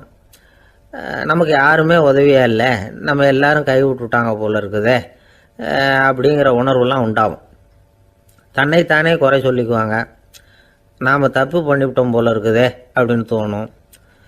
குற்றம் பண்ணிட்டதா நினச்சி கஷ்டப்படுவாங்க. பசி இருக்காது, தூக்கத்தில் தொந்தரவு இருக்கும். அடிக்கடி செத்து போடலாங்கிற உணர்வு வரும். தற்கொலை பண்ணிக்கலாங்கிற எண்ணம் உண்டாகும். சில பேர் தற்கொலை முயற்சியில் கூட ஈடுபடுவாங்க. சில பேருக்கு பலவிதமான உடல் வலிகள் இருக்கும், பலவீனம் இருக்கும், சீக்கிரமாக களைப்படைஞ்சு போடுவாங்க. இதெல்லாம் மனவாட்ட நோய்க்கான தன்மைகள். இந்த மனவாட்டம், அதாவது டிப்ரெஷனை வந்து 2 வகையாக பிரிக்கலாமா. ஒன்று தானாக உண்டாக்கிக்கிறது, இன்னொன்று எதிர் விளைவை உண்டு பண்ணுகிற அல்லது நரம்பு சம்பந்தப்பட்ட டிப்ரெஷன். தானாக உண்டாக்கிக்கிற மனவாட்ட நோய் இருக்கு பாருங்க, அதுக்கு ஏதாவது சூழ்நிலை காரணமாக இருக்கலாம் அல்லது இல்லாமலும் போகலாம். மூளையில் வந்து டொப்பாமைன் அல்லது செரட்டோனின் இதோட அளவு வந்து குறையும் பொழுது இந்த டிப்ரெஷன் உண்டாகுது. இதுக்கு ஓரளவு பிறவி காரணங்கள் கூட இருக்கலாம். குடும்பத்தில் வேற சிலருக்கும் வரலாம். பாதிக்கப்பட்ட பெண்ணை வந்து பார்க்கறதுக்கு பலவீனமாக தெரியும், கடுமையான குற்ற உணர்வு இருக்கும், தனியாக இருக்கிறதுக்கு ஆசைப்படுவாங்க, நடு ராத்திரியில் எழுந்திரிச்சு உட்காந்து கஷ்டப்பட்டுக்கிட்டு இருப்பாங்க, கொடூரமான முறையில் தற்கொலை பண்ணிக்க முயற்சி பண்ணுவாங்க, தீ வச்சுக்கிறது, அமிலத்தை குடிக்கிறது, தூக்கில் தொங்குறது. இப்படி தானாக வரவழைச்சிக்கிற மனவாட்ட நோய் வந்து மறையக்கூடிய நோய். ஒரு தடவை வந்தால் 3லேருந்து 6 மாதம் வரைக்கும் நீடிக்கும். இடைப்பட்ட காலங்களில் நோயாளி இயல்பாக இருப்பார். எதிர் விளைவை உண்டு பண்ணுகிற அல்லது நரம்பு சம்பந்தப்பட்ட மனவாட்ட நோய் எப்படின்னா, கணவன் மனைவி மாமியார் மருமகள் இப்படிப்பட்ட உறவு முறை பிரச்சனைகள், தோல்விகள், எரிச்சல்கள், ஆபீஸ் பிரச்சனை, இப்படிப்பட்ட சூழ்நிலையால் உண்டாகிறது. எல்லாத்துக்கும் மருந்து இருக்குது, மார்க்கம் இருக்குது, கவலைப்பட வேண்டியதில்லை, தைரியமாக இருக்கணும். உளவியல் மருத்துவம் இதுக்கு ரொம்ப உபயோகமாக இருக்கும். சில பெண்களை பாருங்கள், அவங்க எதுக்கும் அலட்டிக்கிறது இல்லை. ஒரு அம்மா அப்படி தான் தன்னுடைய கணவனை அழைச்சிக்கிட்டு ஒரு மனநோய் மருத்துவர்கிட்ட வந்தாங்க. டாக்டர், எங்கள் வீட்டுக்காரர் திடீர்னு ஒரு மாதிரி ஆயிட்டார், வித்தியாசமாக நடந்துகிறார். எப்படின்னா, இவர் தன்னையே ஒரு ஒட்டடை பூச்சியாக நினச்சிக்கிட்டு இருக்கிறார். அப்படி நினச்சிக்கிட்டு தன்னுடைய தலையாலேயே வீட்டில் உள்ள ஒட்டடையெல்லாம் தொடச்சிக்கிட்டு இருக்கிறார் அப்படின்னாங்க. எவ்வளவு நாளாக அப்படி இருக்குதுன்னு கேட்டார் டாக்டர். 1 வாரமாக அப்படி இருக்குது அப்படின்னாங்க அந்த அம்மா. அப்படின்னா முன்னாடியே ஏன் அழைச்சிட்டு வரல அப்படின்னு கேட்டார் டாக்டர். வீடு பூரா சுத்தமாகட்டுமேனு பார்த்துக்கிட்டு இருந்தேன் டாக்டர் அப்படின்னாங்களாம் அந்த அம்மா.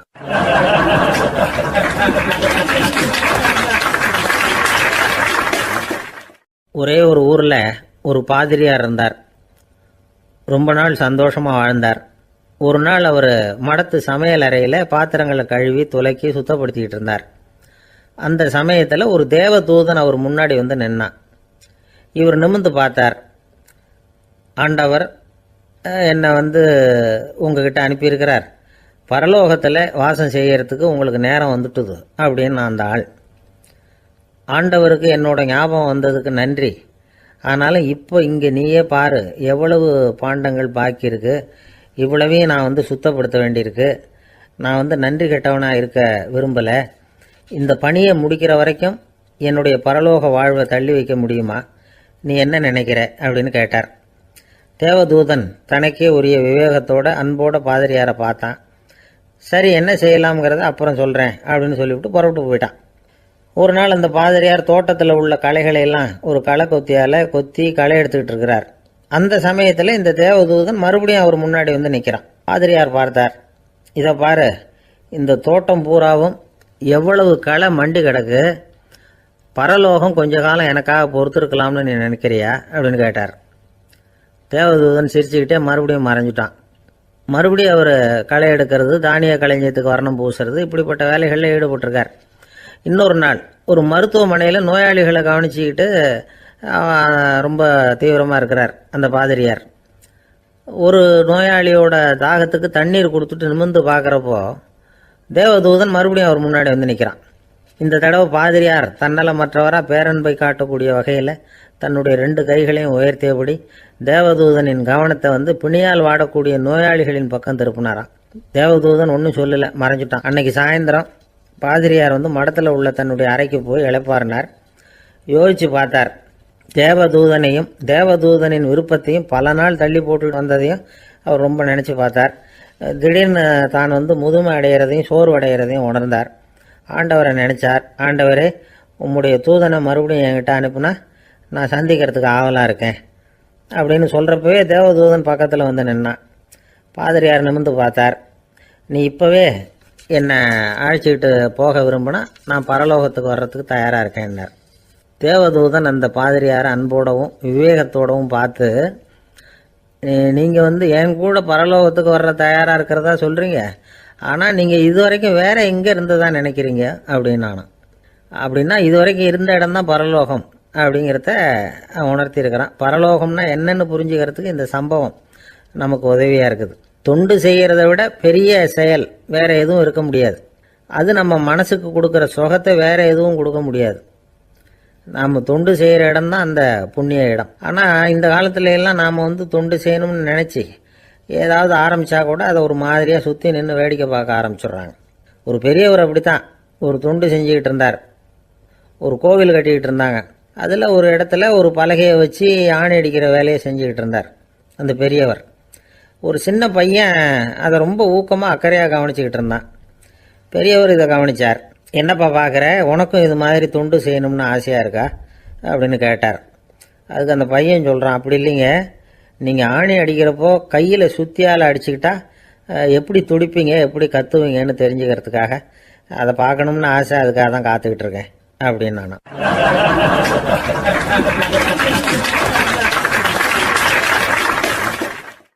ஒரு ஊரில் ஒரு ஞானி இருக்கிறார்.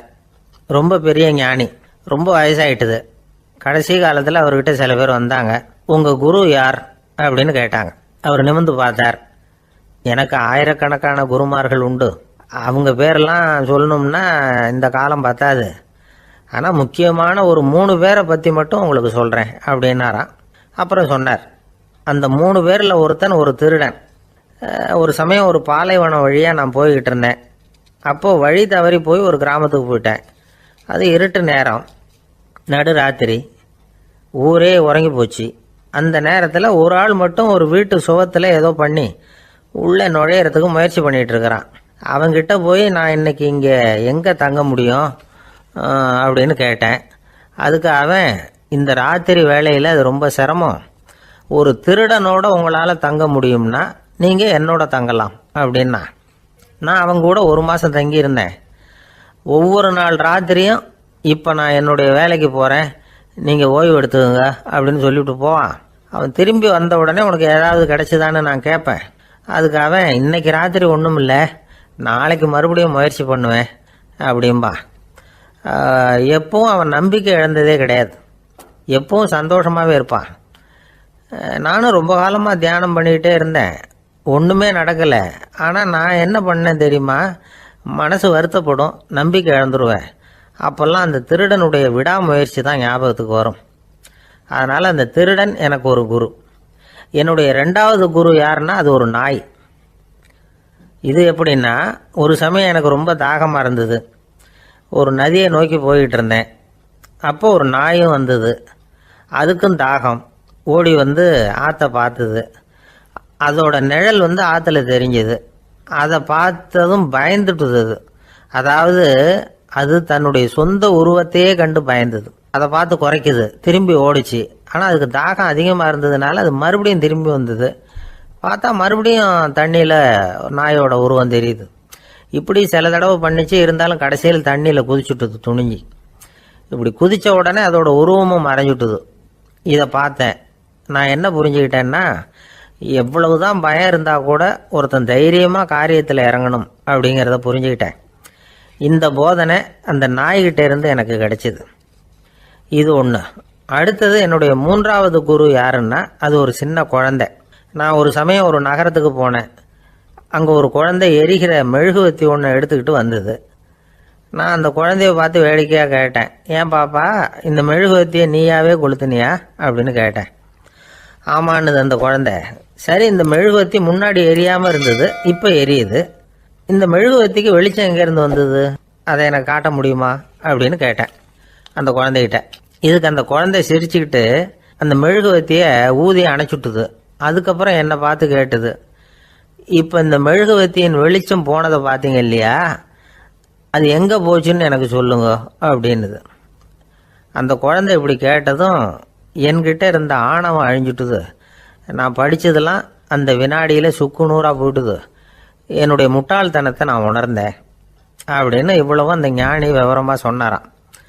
அதனால் நாம் இன்னார்கிட்ட இருந்து தான் இதை கற்றுக்கணுங்கிறது இல்லை, யாருக்கிட்ட இருந்தும் எதையும் கற்றுக்கலாம். நம்மால் ஒருத்தன் ஒரு நாய் வளர்த்துக்கிட்டு இருந்தான். அந்த நாய்க்கு வால் கிடையாது. யாரோ ஏற்கனவே வெட்டி எடுத்துட்டாங்க. இந்த நாய் தான் சார் எனக்கு குரு, அதுகிட்டே இருந்து கூட நான் பாடம் கற்றுக்கிட்டு இருக்கிறேன் அப்படின்னா. அப்படி என்ன கற்றுக்கிட்டேன் இந்த வால் இல்லாத நாய்கிட்டே இருந்து அப்படின்னு கேட்டோம். நாம் யாருக்கிட்டையும் வாலாட்டக்கூடாது அப்படிங்கிற பாடத்தை அதுகிட்டே இருந்து தான் நான் கற்றுக்கிட்டேன் அப்படின்னா.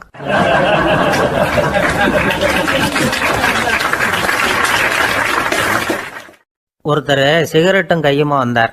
சார், இந்த புகைப்பிடிக்கிற பழக்கத்தை நிறுத்தி போடணும்னு தான் பார்க்குற முடியலன்னார். புகைப்பிடிக்கிறத நிறுத்துறது ரொம்ப சுலபம் சார் அப்படின்னார் இன்னொருத்தர். எப்படி சொல்கிறீங்கன்னு கேட்டார் அவர். நான் கூட ஏற்கனவே 10 தடவை அந்த பழக்கத்தை நிறுத்தி இருக்கிறேன் சார் அப்படின்னார் இவர். இதுலேருந்து என்ன தெரியுது? புகைப்பழக்கத்தை திடீர்னு விட்டு விடுறதுங்கிறது ரொம்ப கஷ்டம்னு தெரியுது. இருந்தாலும் இது சம்பந்தமான ஆராய்ச்சி, அனுபவம், இது ரெண்டையும் அடிப்படையாக வச்சு சில வழிமுறைகளை சொல்கிறாங்க. அதாவது புகைப்பிடிக்கிறத நிறுத்துறதுக்கு 10 வழிகள் உண்டு அப்படின்னு சொல்கிறாங்க. அது என்னங்கிறத தெரிஞ்சுக்கிட்டா உபயோகப்படுதான்னு பார்க்கலாமே. முதல் கருத்து என்னன்னா, கொஞ்ச நாளைக்கு புகைப்பிடிக்கிற நண்பர்களை விட்டு விலகி இருக்கணும். இதனால் புகைப்பிடிக்கிற ஆசை குறையும். அந்த பழக்கத்தை மறுபடியும் ஆரம்பிக்கக்கூடாதுங்கிற எண்ணம் உறுதிப்படும். ரெண்டாவது கருத்து, புகைப்பிடிக்கிறதை எதிர்த்து தீவிரமாக பிரச்சாரம் செய்ய ஆரம்பிச்சிடணும். அது அடுத்தவங்களுக்கும் உபயோகப்படும், உங்களுக்கும் உபயோகப்படும். உங்கள் உள்ளுணர்வை அது தூண்டும், உங்களை உறுதி கொள்ள வைக்கும். மூன்றாவது கருத்து என்னென்னா, தினமும் 2 தடவை குளிக்கணும். எப்படி தெரியுமா? முதல்ல வெது வெதுப்பான தண்ணீர், அப்புறம் குளிர்ந்த தண்ணீர், இப்படி மாறி மாறி குளிக்கணுமா. நாலாவது கருத்து, உடற்பயிற்சிகள் செய்யணும். மூச்சு வாங்குற மாதிரியான பயிற்சிகள் ரொம்ப நல்லதான். பிராணாயாமம் அப்படிங்கிற மூச்சு பயிற்சி ரொம்ப நல்லதுங்கிறாங்க. அப்புறம் 5வது கருத்து, சாப்பாடு மிதமாக இருக்கணும், சீராக இருக்கணும். பச்சை காய்கறிகள், பழங்கள் சாப்பாட்டில் சேர்த்துக்கலாம். அடிக்கடி கொஞ்சம் கொஞ்சமாக சாப்பிட்டு ரத்தத்தில் சர்க்கரையின் அளவை பராமரிக்கணும். இது நரம்புகளை அமைதிப்படுத்தும். 6வது கருத்து என்னென்னா, ரொம்ப நேரம் பசியோடு இருக்கக்கூடாது. புகைப்பிடிக்கிறத நிறுத்த முயற்சி செய்யும் பொழுது எடை குறைப்பு நடவடிக்கைகளை மேற்கொள்ளக்கூடாது. 7வது கருத்து, காப்பி, தேநீர், மதுபானம், அப்புறம் போதைப் பொருள்கள் கலந்த உணவுகள் இதெல்லாம் வேணாம். புகைப்பிடிக்கிறத அதெல்லாம் ஊக்கப்படுத்தும். கடுகு, மிளகு, அப்புறம் காரமான பொருள்களை தவிர்க்கணும். உப்பு அளவை குறைக்கணும். தினமும் 10 குவளை தண்ணீராவது குடிக்கணும். வெறும் தண்ணி புகைப்பிடிக்கிற ஆவலை தணிக்குதான். 8வது கருத்து, கையில் சிகரெட்டு, புகையில ஏதாவது இருந்தால் உடனே தூக்கி எறிஞ்சிருங்க. அது கையில் இருக்கிற வரைக்கும் புகைப்பிடிக்கிற ஆசை வந்துக்கிட்டே இருக்கும். 9வது கருத்து என்னென்னா, இறை நம்பிக்கை உள்ளவங்க புகைப்பிடிக்கிற எண்ணம் வர்றப்போவெல்லாம் பிரார்த்தனை செய்ய ஆரம்பிச்சுடலாம். 10வது கருத்து, உங்களுக்கு ரொம்பவும் வேண்டியவங்க யாரோ அவங்கக்கிட்ட எல்லாம் நீங்கள் புகைப்பிடிக்கிறத நிறுத்தி விட்டதா சொல்லிவிடுங்க. இந்த 10 வழிகளையும் கடைபிடிக்க ஆரம்பிச்சுட்டா புகைப்பிடிக்கும் பழக்கத்தை நிறுத்தி விடலாம் அப்படின்னு சொல்கிறாங்க அனுபவப்பட்டவங்க. முயற்சி பண்ணி பார்க்கலாம். ஒரு முக்கியமான இடத்துல நின்றுக்கிட்டு இருந்தார் ஒருத்தர். அங்கே இன்னொருத்தர், ஏன் சார் இந்த இடத்துல சிகரெட் பிடிக்கலாமா அப்படின்னு அனுமதி கேட்டார். இந்த இடத்துல சிகரெட் பிடிக்கக்கூடாதுங்க அப்படின்னாரு இவர். நீங்கள் இப்படி சொல்கிறீங்க, ஆனால் இந்த இடத்துல கீழே நிறைய சிகரெட் துண்டுகள் கிடக்குதே, அவங்கெல்லாம் யார்? அவங்கெல்லாம் உங்கள் மாதிரி என்கிட்ட அனுமதி கேட்காதவங்க அப்படின்னாராம் இவர்.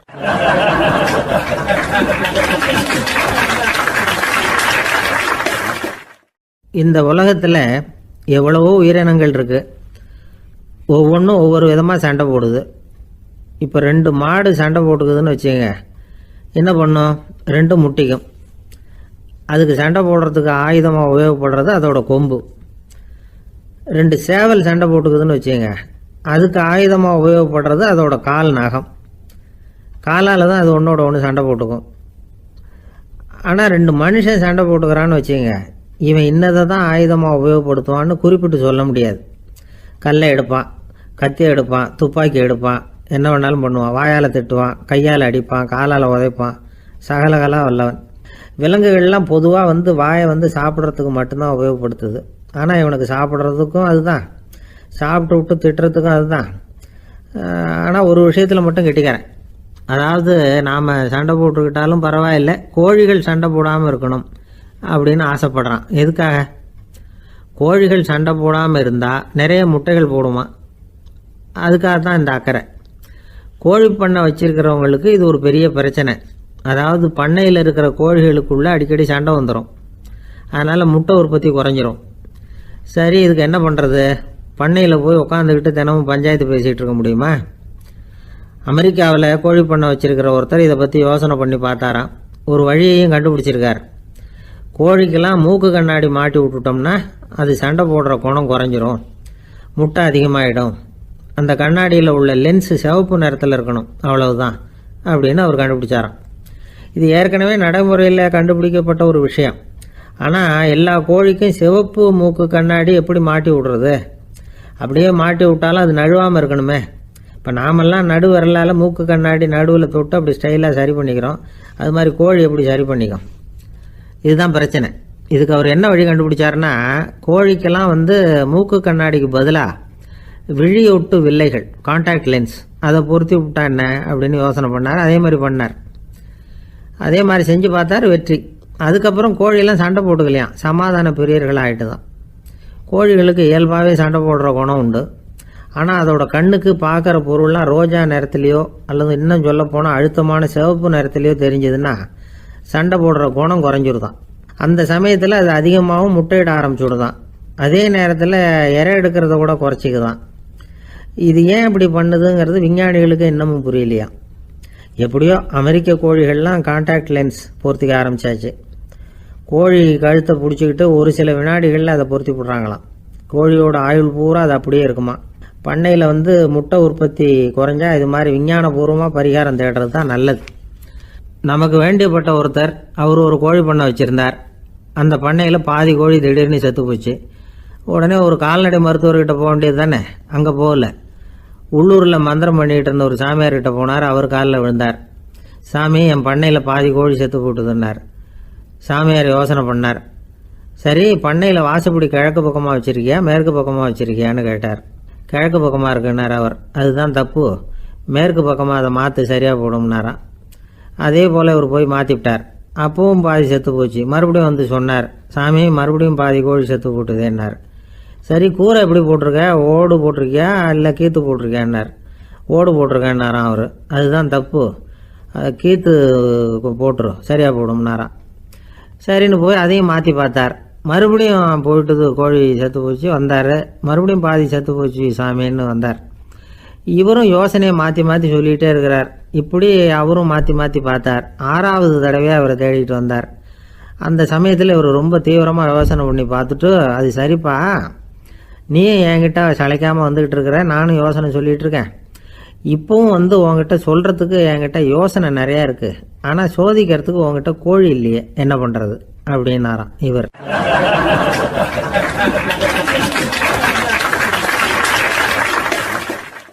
ஒரு சீன தேசத்து அரசர் இருந்தார். அவருக்கு வயசாயிட்டுது. அவருக்கு அடுத்தபடியாக அவருடைய புள்ள பட்டத்துக்கு வரணும், ஆட்சி பொறுப்பை ஏற்றுக்கணும். ஒரு நல்ல தலைவனுக்கு இருக்க வேண்டிய பண்புகள்லாம் தன்னுடைய மகனுக்கு இருக்கணும்னு விரும்பினார் அந்த அரசர். அதனால் இளவரசனை பக்கத்தில் இருந்த ஒரு குரு கிட்ட அனுப்புனார். இளவரசன் அவர்கிட்ட போய் சேர்ந்தான். அந்த குரு என்ன பண்ணார் தெரியுமா? இவனை பார்த்து சொன்னார், இதை பாருப்பா, நீ என்ன பண்ணுற, இப்போவே பக்கத்தில் இருக்கிற காட்டுக்கு போ, நடு காட்டில் போய் ஒரு இடத்துல உட்காந்துக்கோ. அங்கே என்னென்ன சத்தம்லாம் உன் காதில் விழுதுன்னு கவனித்து கேளு. உன் காதில் விழுந்த ஓசைகள் என்னென்னங்கிறத என்கிட்ட சொல்லு, அதுதான் எனக்கு தெரியணும், உனக்கு வேலையும் அதுதான் அப்படின்னு சொல்லி அனுப்பி வச்சுட்டார். இளவரசன் காட்டுக்கு போனான். குரு சொன்னபடியே ஒரு இடத்துல உட்காந்து கவனித்து கேட்டான். அதுக்கப்புறம் குருக்கிட்ட திரும்பி வந்தான். என்னென்ன சத்தம்லாம் கேட்ட அப்படின்னு கேட்டார் குரு. குருவே, காட்டில் நான் பறவைகள் சத்தம்லாம் கேட்டேன், மிருகங்களின் ஓசையையும் கேட்டேன், இதை தவிர இடி மின்னல் மழை இதுகளோட சத்தத்தையும் கேட்டேன் அப்படின்னா. குரு யோசனை பண்ணார், நீ இன்னமும் சரியாக கேட்கல, அதனால் மறுபடியும் காட்டுக்கு போ, கொஞ்ச நாள் தங்கியிருந்து கேட்டுட்டு வா அப்படின்னார். இளவரசனுக்கு ஒன்றும் புரியல. இருந்தாலும் குருவின் கட்டளையாச்சே, மறுக்க முடியுமா? உடனே அவன் மறுபடியும் காட்டுக்கு போனான். ஒரு இடத்துல உட்காந்தான். கொஞ்ச நேரம் உன்னிப்பாக கவனித்து கேட்டான். சில நாள் கழித்து குருக்கிட்ட திரும்பி வந்தான். குருவே, இந்த தடவை சில துல்லியமான சத்தங்களை எல்லாம் கேட்டான். தேனி பறக்கிற சத்தம், நீரோடையின் மெல்லிய ஓசை, இதெல்லாம் கேட்டேன்னா. குரு சிரித்தார். நீ மறுபடியும் காட்டுக்கு போ, இன்னும் சில நாள் அங்கே இரு, முழுமையாக கவனமாக கேட்டுக்கிட்டு வா அப்படின்னு சொல்லி அனுப்பி வச்சுட்டார். இளவரசனுக்கு குழப்பம் அதிகமாயிட்டுது. ஒன்றுமே புரியல. மறுபடியும் காட்டுக்கு போனான். மௌனமாக ஒரு இடத்துல உட்காந்துட்டான். அப்படியே தியானத்தில் ஆழ்ந்துட்டான். சில நாளில் அவனுக்கு இதுவரை கேட்காத ஓசைகள்லாம் கேட்க ஆரம்பிச்சிட்டுது. இதைத்தான் நான் கேட்கணும்னு என்னுடைய குரு எதிர்பார்த்துருக்கிறாருங்கிறத புரிஞ்சுக்கிட்டான். உடனே குரு கிட்ட ஓடனான். குருவே, இந்த தடவை காதுகளுக்கு கேட்க முடியாத சில ஓசைகளை கூட என்னால் உணர முடிஞ்சுது. பூ மலருகிற ஓசை, சூரியனால் பூமி சூடாகிறப்போ எழுகிற ஓசை, காலை பனித்துளி இந்த புல்லுலாம் குடிக்கிற ஓசை, இது எல்லாம் என்னால் நல்லா கேட்க முடிஞ்சுது அப்படின்னா. குருவுக்கு இப்போ தான் திருப்தி ஏற்பட்டு தான் இளவரசனை பார்த்து சொன்னார், இதை பாருப்பா, இப்போ தான் நாட்டை ஆளுகிற தகுதி உனக்கு வந்திருக்குது அப்படின்னு சொல்லி அதுக்கு விளக்கமும் கொடுத்தாராம். எந்த அரசன் தன்னுடைய மக்களின் இதயம் பேசுகிற மௌன மொழியை, மௌன வார்த்தைகளை கேட்குறானோ அவன்தான் ஆள தகுதி உள்ளவன். எந்த அரசன் தன்னுடைய மக்களின் உணர்ச்சிகளை உண்மையாக உணர்றானோ அவன்தான் முதன்மையான அரசன். போலி வார்த்தைகளை மட்டும் கேட்டுட்டு பல மௌன ராகங்களை காதில் வாங்கிக்காதவன் அரசனே இல்லை. எந்த நாட்டில் எப்போ ஒரு அரசன் தன்னுடைய மக்களின் உணர்ச்சிகளை கேட்க மறுக்கிறானோ அன்னையிலேருந்தே அந்த நாடு அழிய தொடங்குது அப்படின்னு அர்த்தம். இதுதான் அந்த குரு இளவரசனுக்கு போதிச்சது. வாயால் பேசுகிறத மட்டும் கேட்டு ஏமாறக்கூடாது, உணர்ச்சிகளையும் கேட்கறதுல தான் மனப்பக்குவம் உண்டாகும். மக்கள் உணர்ச்சிகளை புரிந்து கொள்ளாத அரசர்கள் நீடிச்சிருக்க முடியாது. அது மாதிரி நாடுகளில் அடிக்கடி குழப்பம் தான் உண்டாகும். அப்படி இருந்தால் அடிக்கடி ஆட்சி மாறிக்கிட்டு இருக்கும். அப்படிப்பட்ட ஒரு தேசம், அங்கே ஒரு சிறைச்சாலையில் 3 கைதிகள் பேசிக்கிட்டு இருந்தாங்க. ஒருத்தன் சொன்னான், நான் இந்த நாட்டு ராஜாவை எதிர்த்து பேசிக்கிட்டு இருந்தேன், அதனால் என்னை பிடிச்சி கொண்டாந்து இங்கே போட்டுட்டாங்க அப்படின்னா ஒருத்தன்.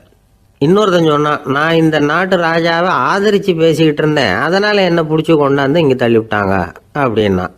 அது சரி, நீ என்ன தப்பு பண்ண அப்படின்னு சொல்லி 3வது ஆளை பார்த்து இவங்க கேட்டாங்க. அதுக்கு அந்த ஆள் சொல்கிறான், நான் தான் இந்த நாட்டு ராஜா அப்படின்னா.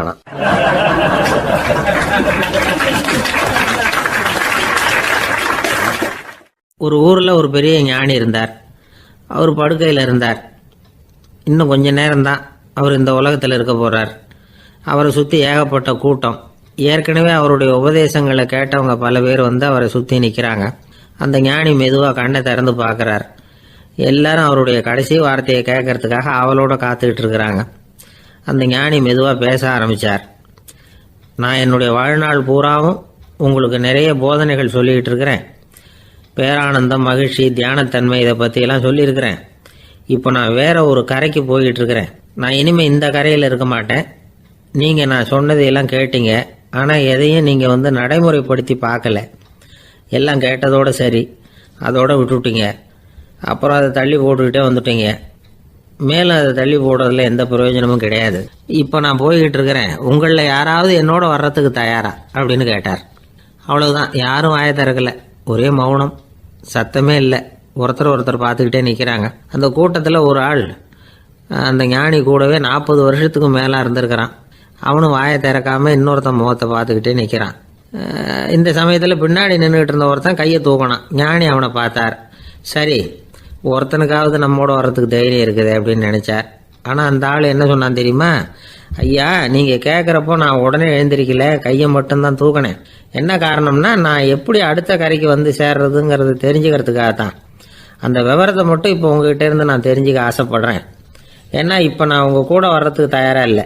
எவ்வளவோ காரியங்களை நான் இன்னும் இங்கே முடிக்க வேண்டியிருக்குது. வீட்டுக்கு ஒரு விருந்தினர் வந்திருக்கிறார். என்னுடைய இளைய மகனுக்கு கல்யாணம் பண்ணி வைக்கணும். அதனால் இன்றைக்கி உங்கள் கூட வர முடியாது. அது மட்டும் இல்லை, இப்போ உங்கள் கூட அடுத்த கரைக்கு வந்தால் திரும்பி வர முடியாதுன்னு வேறு சொல்கிறீங்க. அதனால் இப்போ நான் வரல. இன்னொரு நாள் நிச்சயமாக நான் வர்றேங்க, உங்களை சந்திக்கிறேன். அதனால் இப்போ நீங்கள் இன்னொரு தடவை எங்களுக்கு விளக்கமாக சொல்லணும். ஏற்கனவே பல தடவை சொல்லியிருக்கிறீங்க. தயவு பண்ணி இப்போ ஒரு தடவை சொன்னீங்கன்னா சௌகரியமாக இருக்கும். அந்த அடுத்த கரையை அடையிறது எப்படி, இப்போ ஒரு தடவை அதை விளக்கமாக சொல்லிட்டிங்கன்னா நல்லா ஞாபகப்படுத்திக்குவேன். அது சரியான சமயம் வர்றப்போ இது எனக்கு உதவியாக இருக்கும் அப்படின்னு நானா. ஆனால் உண்மை என்ன தெரியுமா? அந்த சரியான சமயம் வரவே இல்லை அப்படிங்கிறது தான் உண்மை. இப்படி அந்த கதை முடியும். இந்த கதை அந்த ஒரு ஆளுக்கு மட்டும் இல்லை, கிட்டத்தட்ட எல்லாருக்குமே அது பொருந்தும் அப்படிங்கிறாங்க விவரம் தெரிஞ்சவங்க. எல்லாருமே அந்த சரியான தருணத்துக்காக தான் காத்துக்கிட்டு இருக்கிறாங்களாம். அதுக்காக ஜோசியம் பார்க்குறாங்க, கைரேகை பார்க்குறாங்க, நாளைக்கு என்ன நடக்குங்கிற ஆவலில் எல்லாரும் காத்துக்கிட்டு இருக்கிறாங்க. ஆனால் அந்த ஒரு நாள் ஒருபோதும் வரப்போகிறதில்ல. நீங்கள் தள்ளி போடுறதுக்காக பல அர்த்தமில்லாத காரணங்களை தேடுறீங்க அப்படிங்கிறார் ஒரு ஞானி. காத்திருக்கிறதுலேயே நம்ம காலம் ஓடி போயிடுது. ஏன்னா இன்னைக்கு நாம் சிந்திக்கிறது நாளைக்கு நாம் சிந்திக்கிறது இல்லை. ஒவ்வொரு நாளும் ஒவ்வொரு மாதிரி போயிடுது. நாளைக்கு மறுநாளை பற்றியே சிந்திக்கிறோம். இப்படியே அது பாட்டுக்கு போயிடும். கரையை தொட்டு பார்க்குறது எப்போ, இதுதான் கேள்வி. நமக்கு வேண்டியப்பட்ட ஒருத்தர் ஒரு ரயில்வே பிளாட்ஃபாரத்தில் நின்றுட்டு இருக்கிறார். அங்கே இருக்கிறவங்க கிட்ட கேட்குறாராம், விசாரிக்கிறாரு. ஏங்க கிழக்க போகிற ரயில் போயிட்டுதுங்களான்னாராம். போயிட்டுதுன்னு இருக்கிறாங்க. கொஞ்ச நேரம் கழிச்சு ஏங்க மேற்க போகிற ரயில் போயிட்டுதுங்களான்னு கேட்டிருக்காரு. போயிட்டுதுங்களான் இருக்காங்க. அப்புறம் கொஞ்ச நேரம் கழிச்சு மறுபடியும் ஏங்க 10:30 மணி வண்டி போயிட்டுதான்னு கேட்டிருக்காரு. தொடர்ந்து காலையிலேருந்து சாயந்தரம் வரைக்கும் இப்படி ஒரே இடத்துல நின்றுட்டு கேட்டுக்கிட்டே இருக்கிறார். இதை பார்த்துக்கிட்டு இருந்த ஒருத்தர் அவர்கிட்ட வந்து, ஏங்க நீங்கள் எங்கே போகணும் அப்படின்னு கேட்டாராம். இவர் மெதுவாக சொன்னாராம், இந்த ரயில்வே லைனை தாண்டி அந்த பக்கம் போகணும் அப்படின்னாராம்.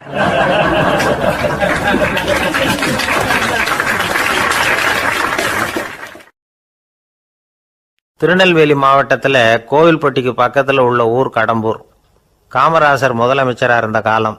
கடம்பூரில் ஒரு பள்ளி சீரமைப்பு மாநாடு நடக்குது. அந்த பக்கத்தில் உள்ள பள்ளிக்கூடம்லாம் அதில் கலந்துக்குது. கண்காட்சி வேற, ஊர் பூரா விழா கோலம். மறுநாள் மாநாடு நடக்க போகுது. ஆனால் முதல் நாளே மழை பிடிச்சிக்கிட்டுது. மறுநாளும் அது விடாமல் பேஞ்சிக்கிட்டு இருக்குது. காமராசர் காலையிலேருந்து பல்வேறு நிகழ்ச்சிகளில் கலந்துக்கிட்டு சாயந்தரமாக கடம்பூருக்கு வந்து சேர வேண்டியவர். மழை பேஞ்சிக்கிட்டு இருக்கிறதுனால நிகழ்ச்சி ரத்தாயிடுமோ என்னமோ அப்படின்னு எல்லாரும் சந்தேகப்பட்டுக்கிட்டு இருக்கிறாங்க. அவர் கோவில்பட்டி பயணிகள் விடுதியில் இருக்கிறார். கடம்பூர்லேருந்து சில பேர் போய் அவரை சந்திக்கிறாங்க. மழை பெஞ்சிக்கிட்டு இருக்குதே, என்ன செய்யலாம் அப்படின்னு கேட்குறாங்க. மழை பெஞ்சால் நல்லது தானே, அதுக்காக மாநாட்டை எதுக்காக ரத்து செய்யணும்? ஆசிரியர்கள் எவ்வளவு கஷ்டப்பட்டு ஏற்பாடு பண்ண மாநாடு, கட்டாயம் வந்துடுறேன் அப்படின்னாராம் காமராசர். உடனே புறப்பட்டார். மழையை பொருட்படுத்தாத மக்கள் கூட்டம். அது கலையாமல் காத்துக்கிட்டு இருக்கிறாங்க அவ்வளோ பேரும். தலைவர் வந்துட்டார்னு தெரிஞ்சது ஜனங்களுக்கு ஏகப்பட்ட உற்சாகம். ஜனங்கள் அவ்வளவு உற்சாகமாக வரவேற்றாங்க. மாநாடு ஆரம்பமாச்சு. மலர் மாலைகள் மலை மாதிரி குவிய ஆரம்பிச்சுட்டுது. வரிசையாக ஒவ்வொரு கல்வி நிலையம் சார்பாகவும் வரவேற்பு பத்திரம் வாசித்து கொடுக்குறாங்க. என்ன வாசிக்கிறாங்கங்கிறத காமராசர் கூர்ந்து கவனிக்கிறார். ஏகப்பட்ட புகழ் மொழிகள், ரொம்ப பாராட்டி புகழ்ந்து என்னென்னமோ வாசிச்சுக்கிட்டு இருக்கிறாங்க. கொடை வள்ளலே, குணக்குன்றே, மலையே, கடலே, இப்படி தமிழ் மொழியில் பாராட்டுறதுக்கு எத்தனை வார்த்தைகள் உண்டோ அத்தனையும் அதில் சேர்த்துருக்குறாங்க. காமராசர் பொறுமை இழந்துட்டார். போதும் போதும், உங்கள் எல்லாரையும் பார்த்து 2 வார்த்தை பேசிவிட்டு போகிறதுக்காக தான் நான் வந்திருக்கிறேன். எல்லாரும் மழையில் சிரமப்பட்டு நின்றுக்கிட்டு இருக்கிறீங்க. இப்படி என்ன புகழ்ந்து படிச்சுக்கிட்டே இருந்தால் எப்படி அப்படின்னாராம். அதுக்கப்புறம் பேசி முடிச்சிருக்கிறார். மாநாட்டு நிகழ்ச்சிகள் முடிஞ்சதும் இன்னொரு நிகழ்ச்சியில் கலந்துக்கிறதுக்காக புறப்பட்டாராம். ஒரு திறந்த ஜீப்பில் அவரை ஊர்வலமாக அழைச்சிக்கிட்டு போயிருக்கிறாங்க. தெருவில் 2 பக்கமும் ஏகப்பட்ட கூட்டம். அங்கங்கே ஜீப்பை நிறுத்தி ரோஜா மாலை, ஜருக மாலை இப்படி போட்டுக்கிட்டே இருக்கிறாங்க. அதையெல்லாம் அப்படி அப்படியே வாங்கி அங்கங்கே நின்றுக்கிட்டு இருந்த குழந்தைகள்கிட்டையும் தாய்மார்கள்கிட்டையும் கொடுத்துக்கிட்டே போகிறார். அந்த சமயத்தில் கூட்டத்துக்கு அப்பால் ஒரு பெரியவர் கையில் ஒரு மல்லிகை சரத்தோடு நின்றுட்டு இருக்கிறார். அவரால் முண்டி அடிச்சுக்கிட்டு முன்னால் வர முடியல. காமராசர் இதை கவனிக்கிறார். அவ்வளவுதான். உடனே நிறுத்தப்பா வண்டியை அப்படிங்கிறார். ஜீப்பு நிற்கிது. டிரைவரை பார்த்து, அதோ பார், அங்கே ஒருத்தர் நிற்கிறார் பார், அவரை இங்கே அழைச்சிட்டு வா அப்படின்னாராம். கூட்டம் வழி விடுது. அந்த பெரியவரை கிட்டத்தில் அழைச்சிட்டு வர்றாங்க. காமராசர் அவரை பார்த்து, வாங்க வாங்க, நல்லா இருக்கீங்களா அப்படின்னு சத்தம் போட்டு உற்சாகமாக விசாரிக்கிறாராம். பெரியவர் கண்களில் கண்ணீர், பேச்சு வரல. மல்லிகை சரத்தை அவருக்கு போடுறார். கொஞ்ச நேரம் அவர்கிட்ட பொறுமையாக பேசிக்கிட்டு இருந்துட்டு அவரை அனுப்பி வைக்கிறார் காமராசர். பெரியவர் போனதுக்கு அப்புறம் காமராசர் பக்கத்தில் இருந்தவங்க கிட்ட சொல்கிறார் அந்த பெரியவரை பற்றி. அந்த காலத்தில் ரொம்ப கஷ்டப்பட்டவர் இவர், ஜெயிலுக்கு போனவர் அப்படின்னு ரொம்ப உருக்கமாக நெகிழ்ந்து போய் சொல்கிறார். இதில் ஒரு விஷயத்தை கவனிங்க. தன்னை புகழ்ந்து படிக்கப்பட்ட வாழ்த்து மடலை படிக்க வேணாம்னு தடுத்து நிறுத்தினார். எங்கேயோ ஒரு மூலையில் கையில் ஒரு 4 முழம் மல்லிகை சரத்தோடு ஒதுங்கி நின்றுக்கிட்டு இருந்த அந்த தொண்டரை அவ்வளவு பெரிய கூட்டத்துக்கு நடுவுலையும் தேடி கண்டுபிடிச்சி கிட்டத்தில் கூப்பிட்டு அவர் கொடுத்த அன்பு மாலையை வாங்கி கழுத்தில் போட்டுக்கிட்டார். அதுதான் காமராசர். தோல்விகள் கூட அவரை கொஞ்சம் கூட பாதித்ததில்லை. ஒரு பொது தேர்தலில் அவர் தோற்று போகிறார். தொண்டர்கள்லாம் அழறாங்க. அதில் ஒருத்தர் மெதுவாக காமராசர்கிட்ட போய், என்ன தலைவரே, நீங்கள் கூட தோற்று போயிட்டீங்களே அப்படின்னு கலக்கமாக சொல்லியிருக்கிறார். அதுக்கு காமராசர், நான் கூட தோற்று போகிறதுக்கு பேர் தான்ப்பா ஜனநாயகம் அப்படின்னாராம்.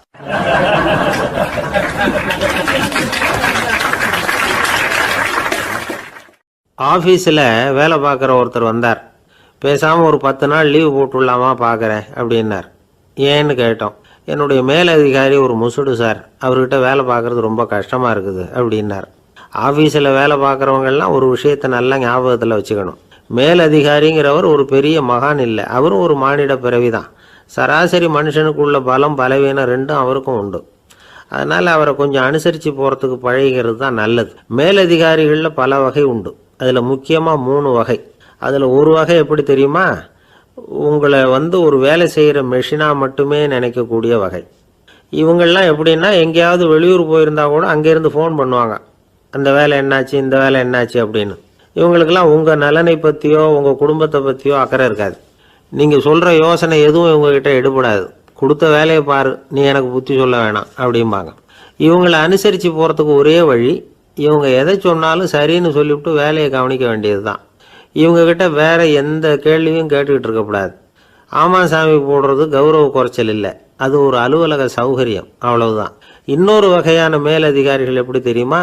இவங்கெல்லாம் ஆஃபீஸ் வேலையை பற்றி அதிகமாக கவலைப்பட்டுக்கிட்டு இருக்க மாட்டாங்க. தங்களுடைய சொந்த இமேஜ் பாதிக்கப்படக்கூடாதுங்கிறதுலையே கவனமாக இருப்பாங்க. இவங்கெல்லாம் அடிக்கடி உங்கள் நலனை விசாரிப்பாங்க.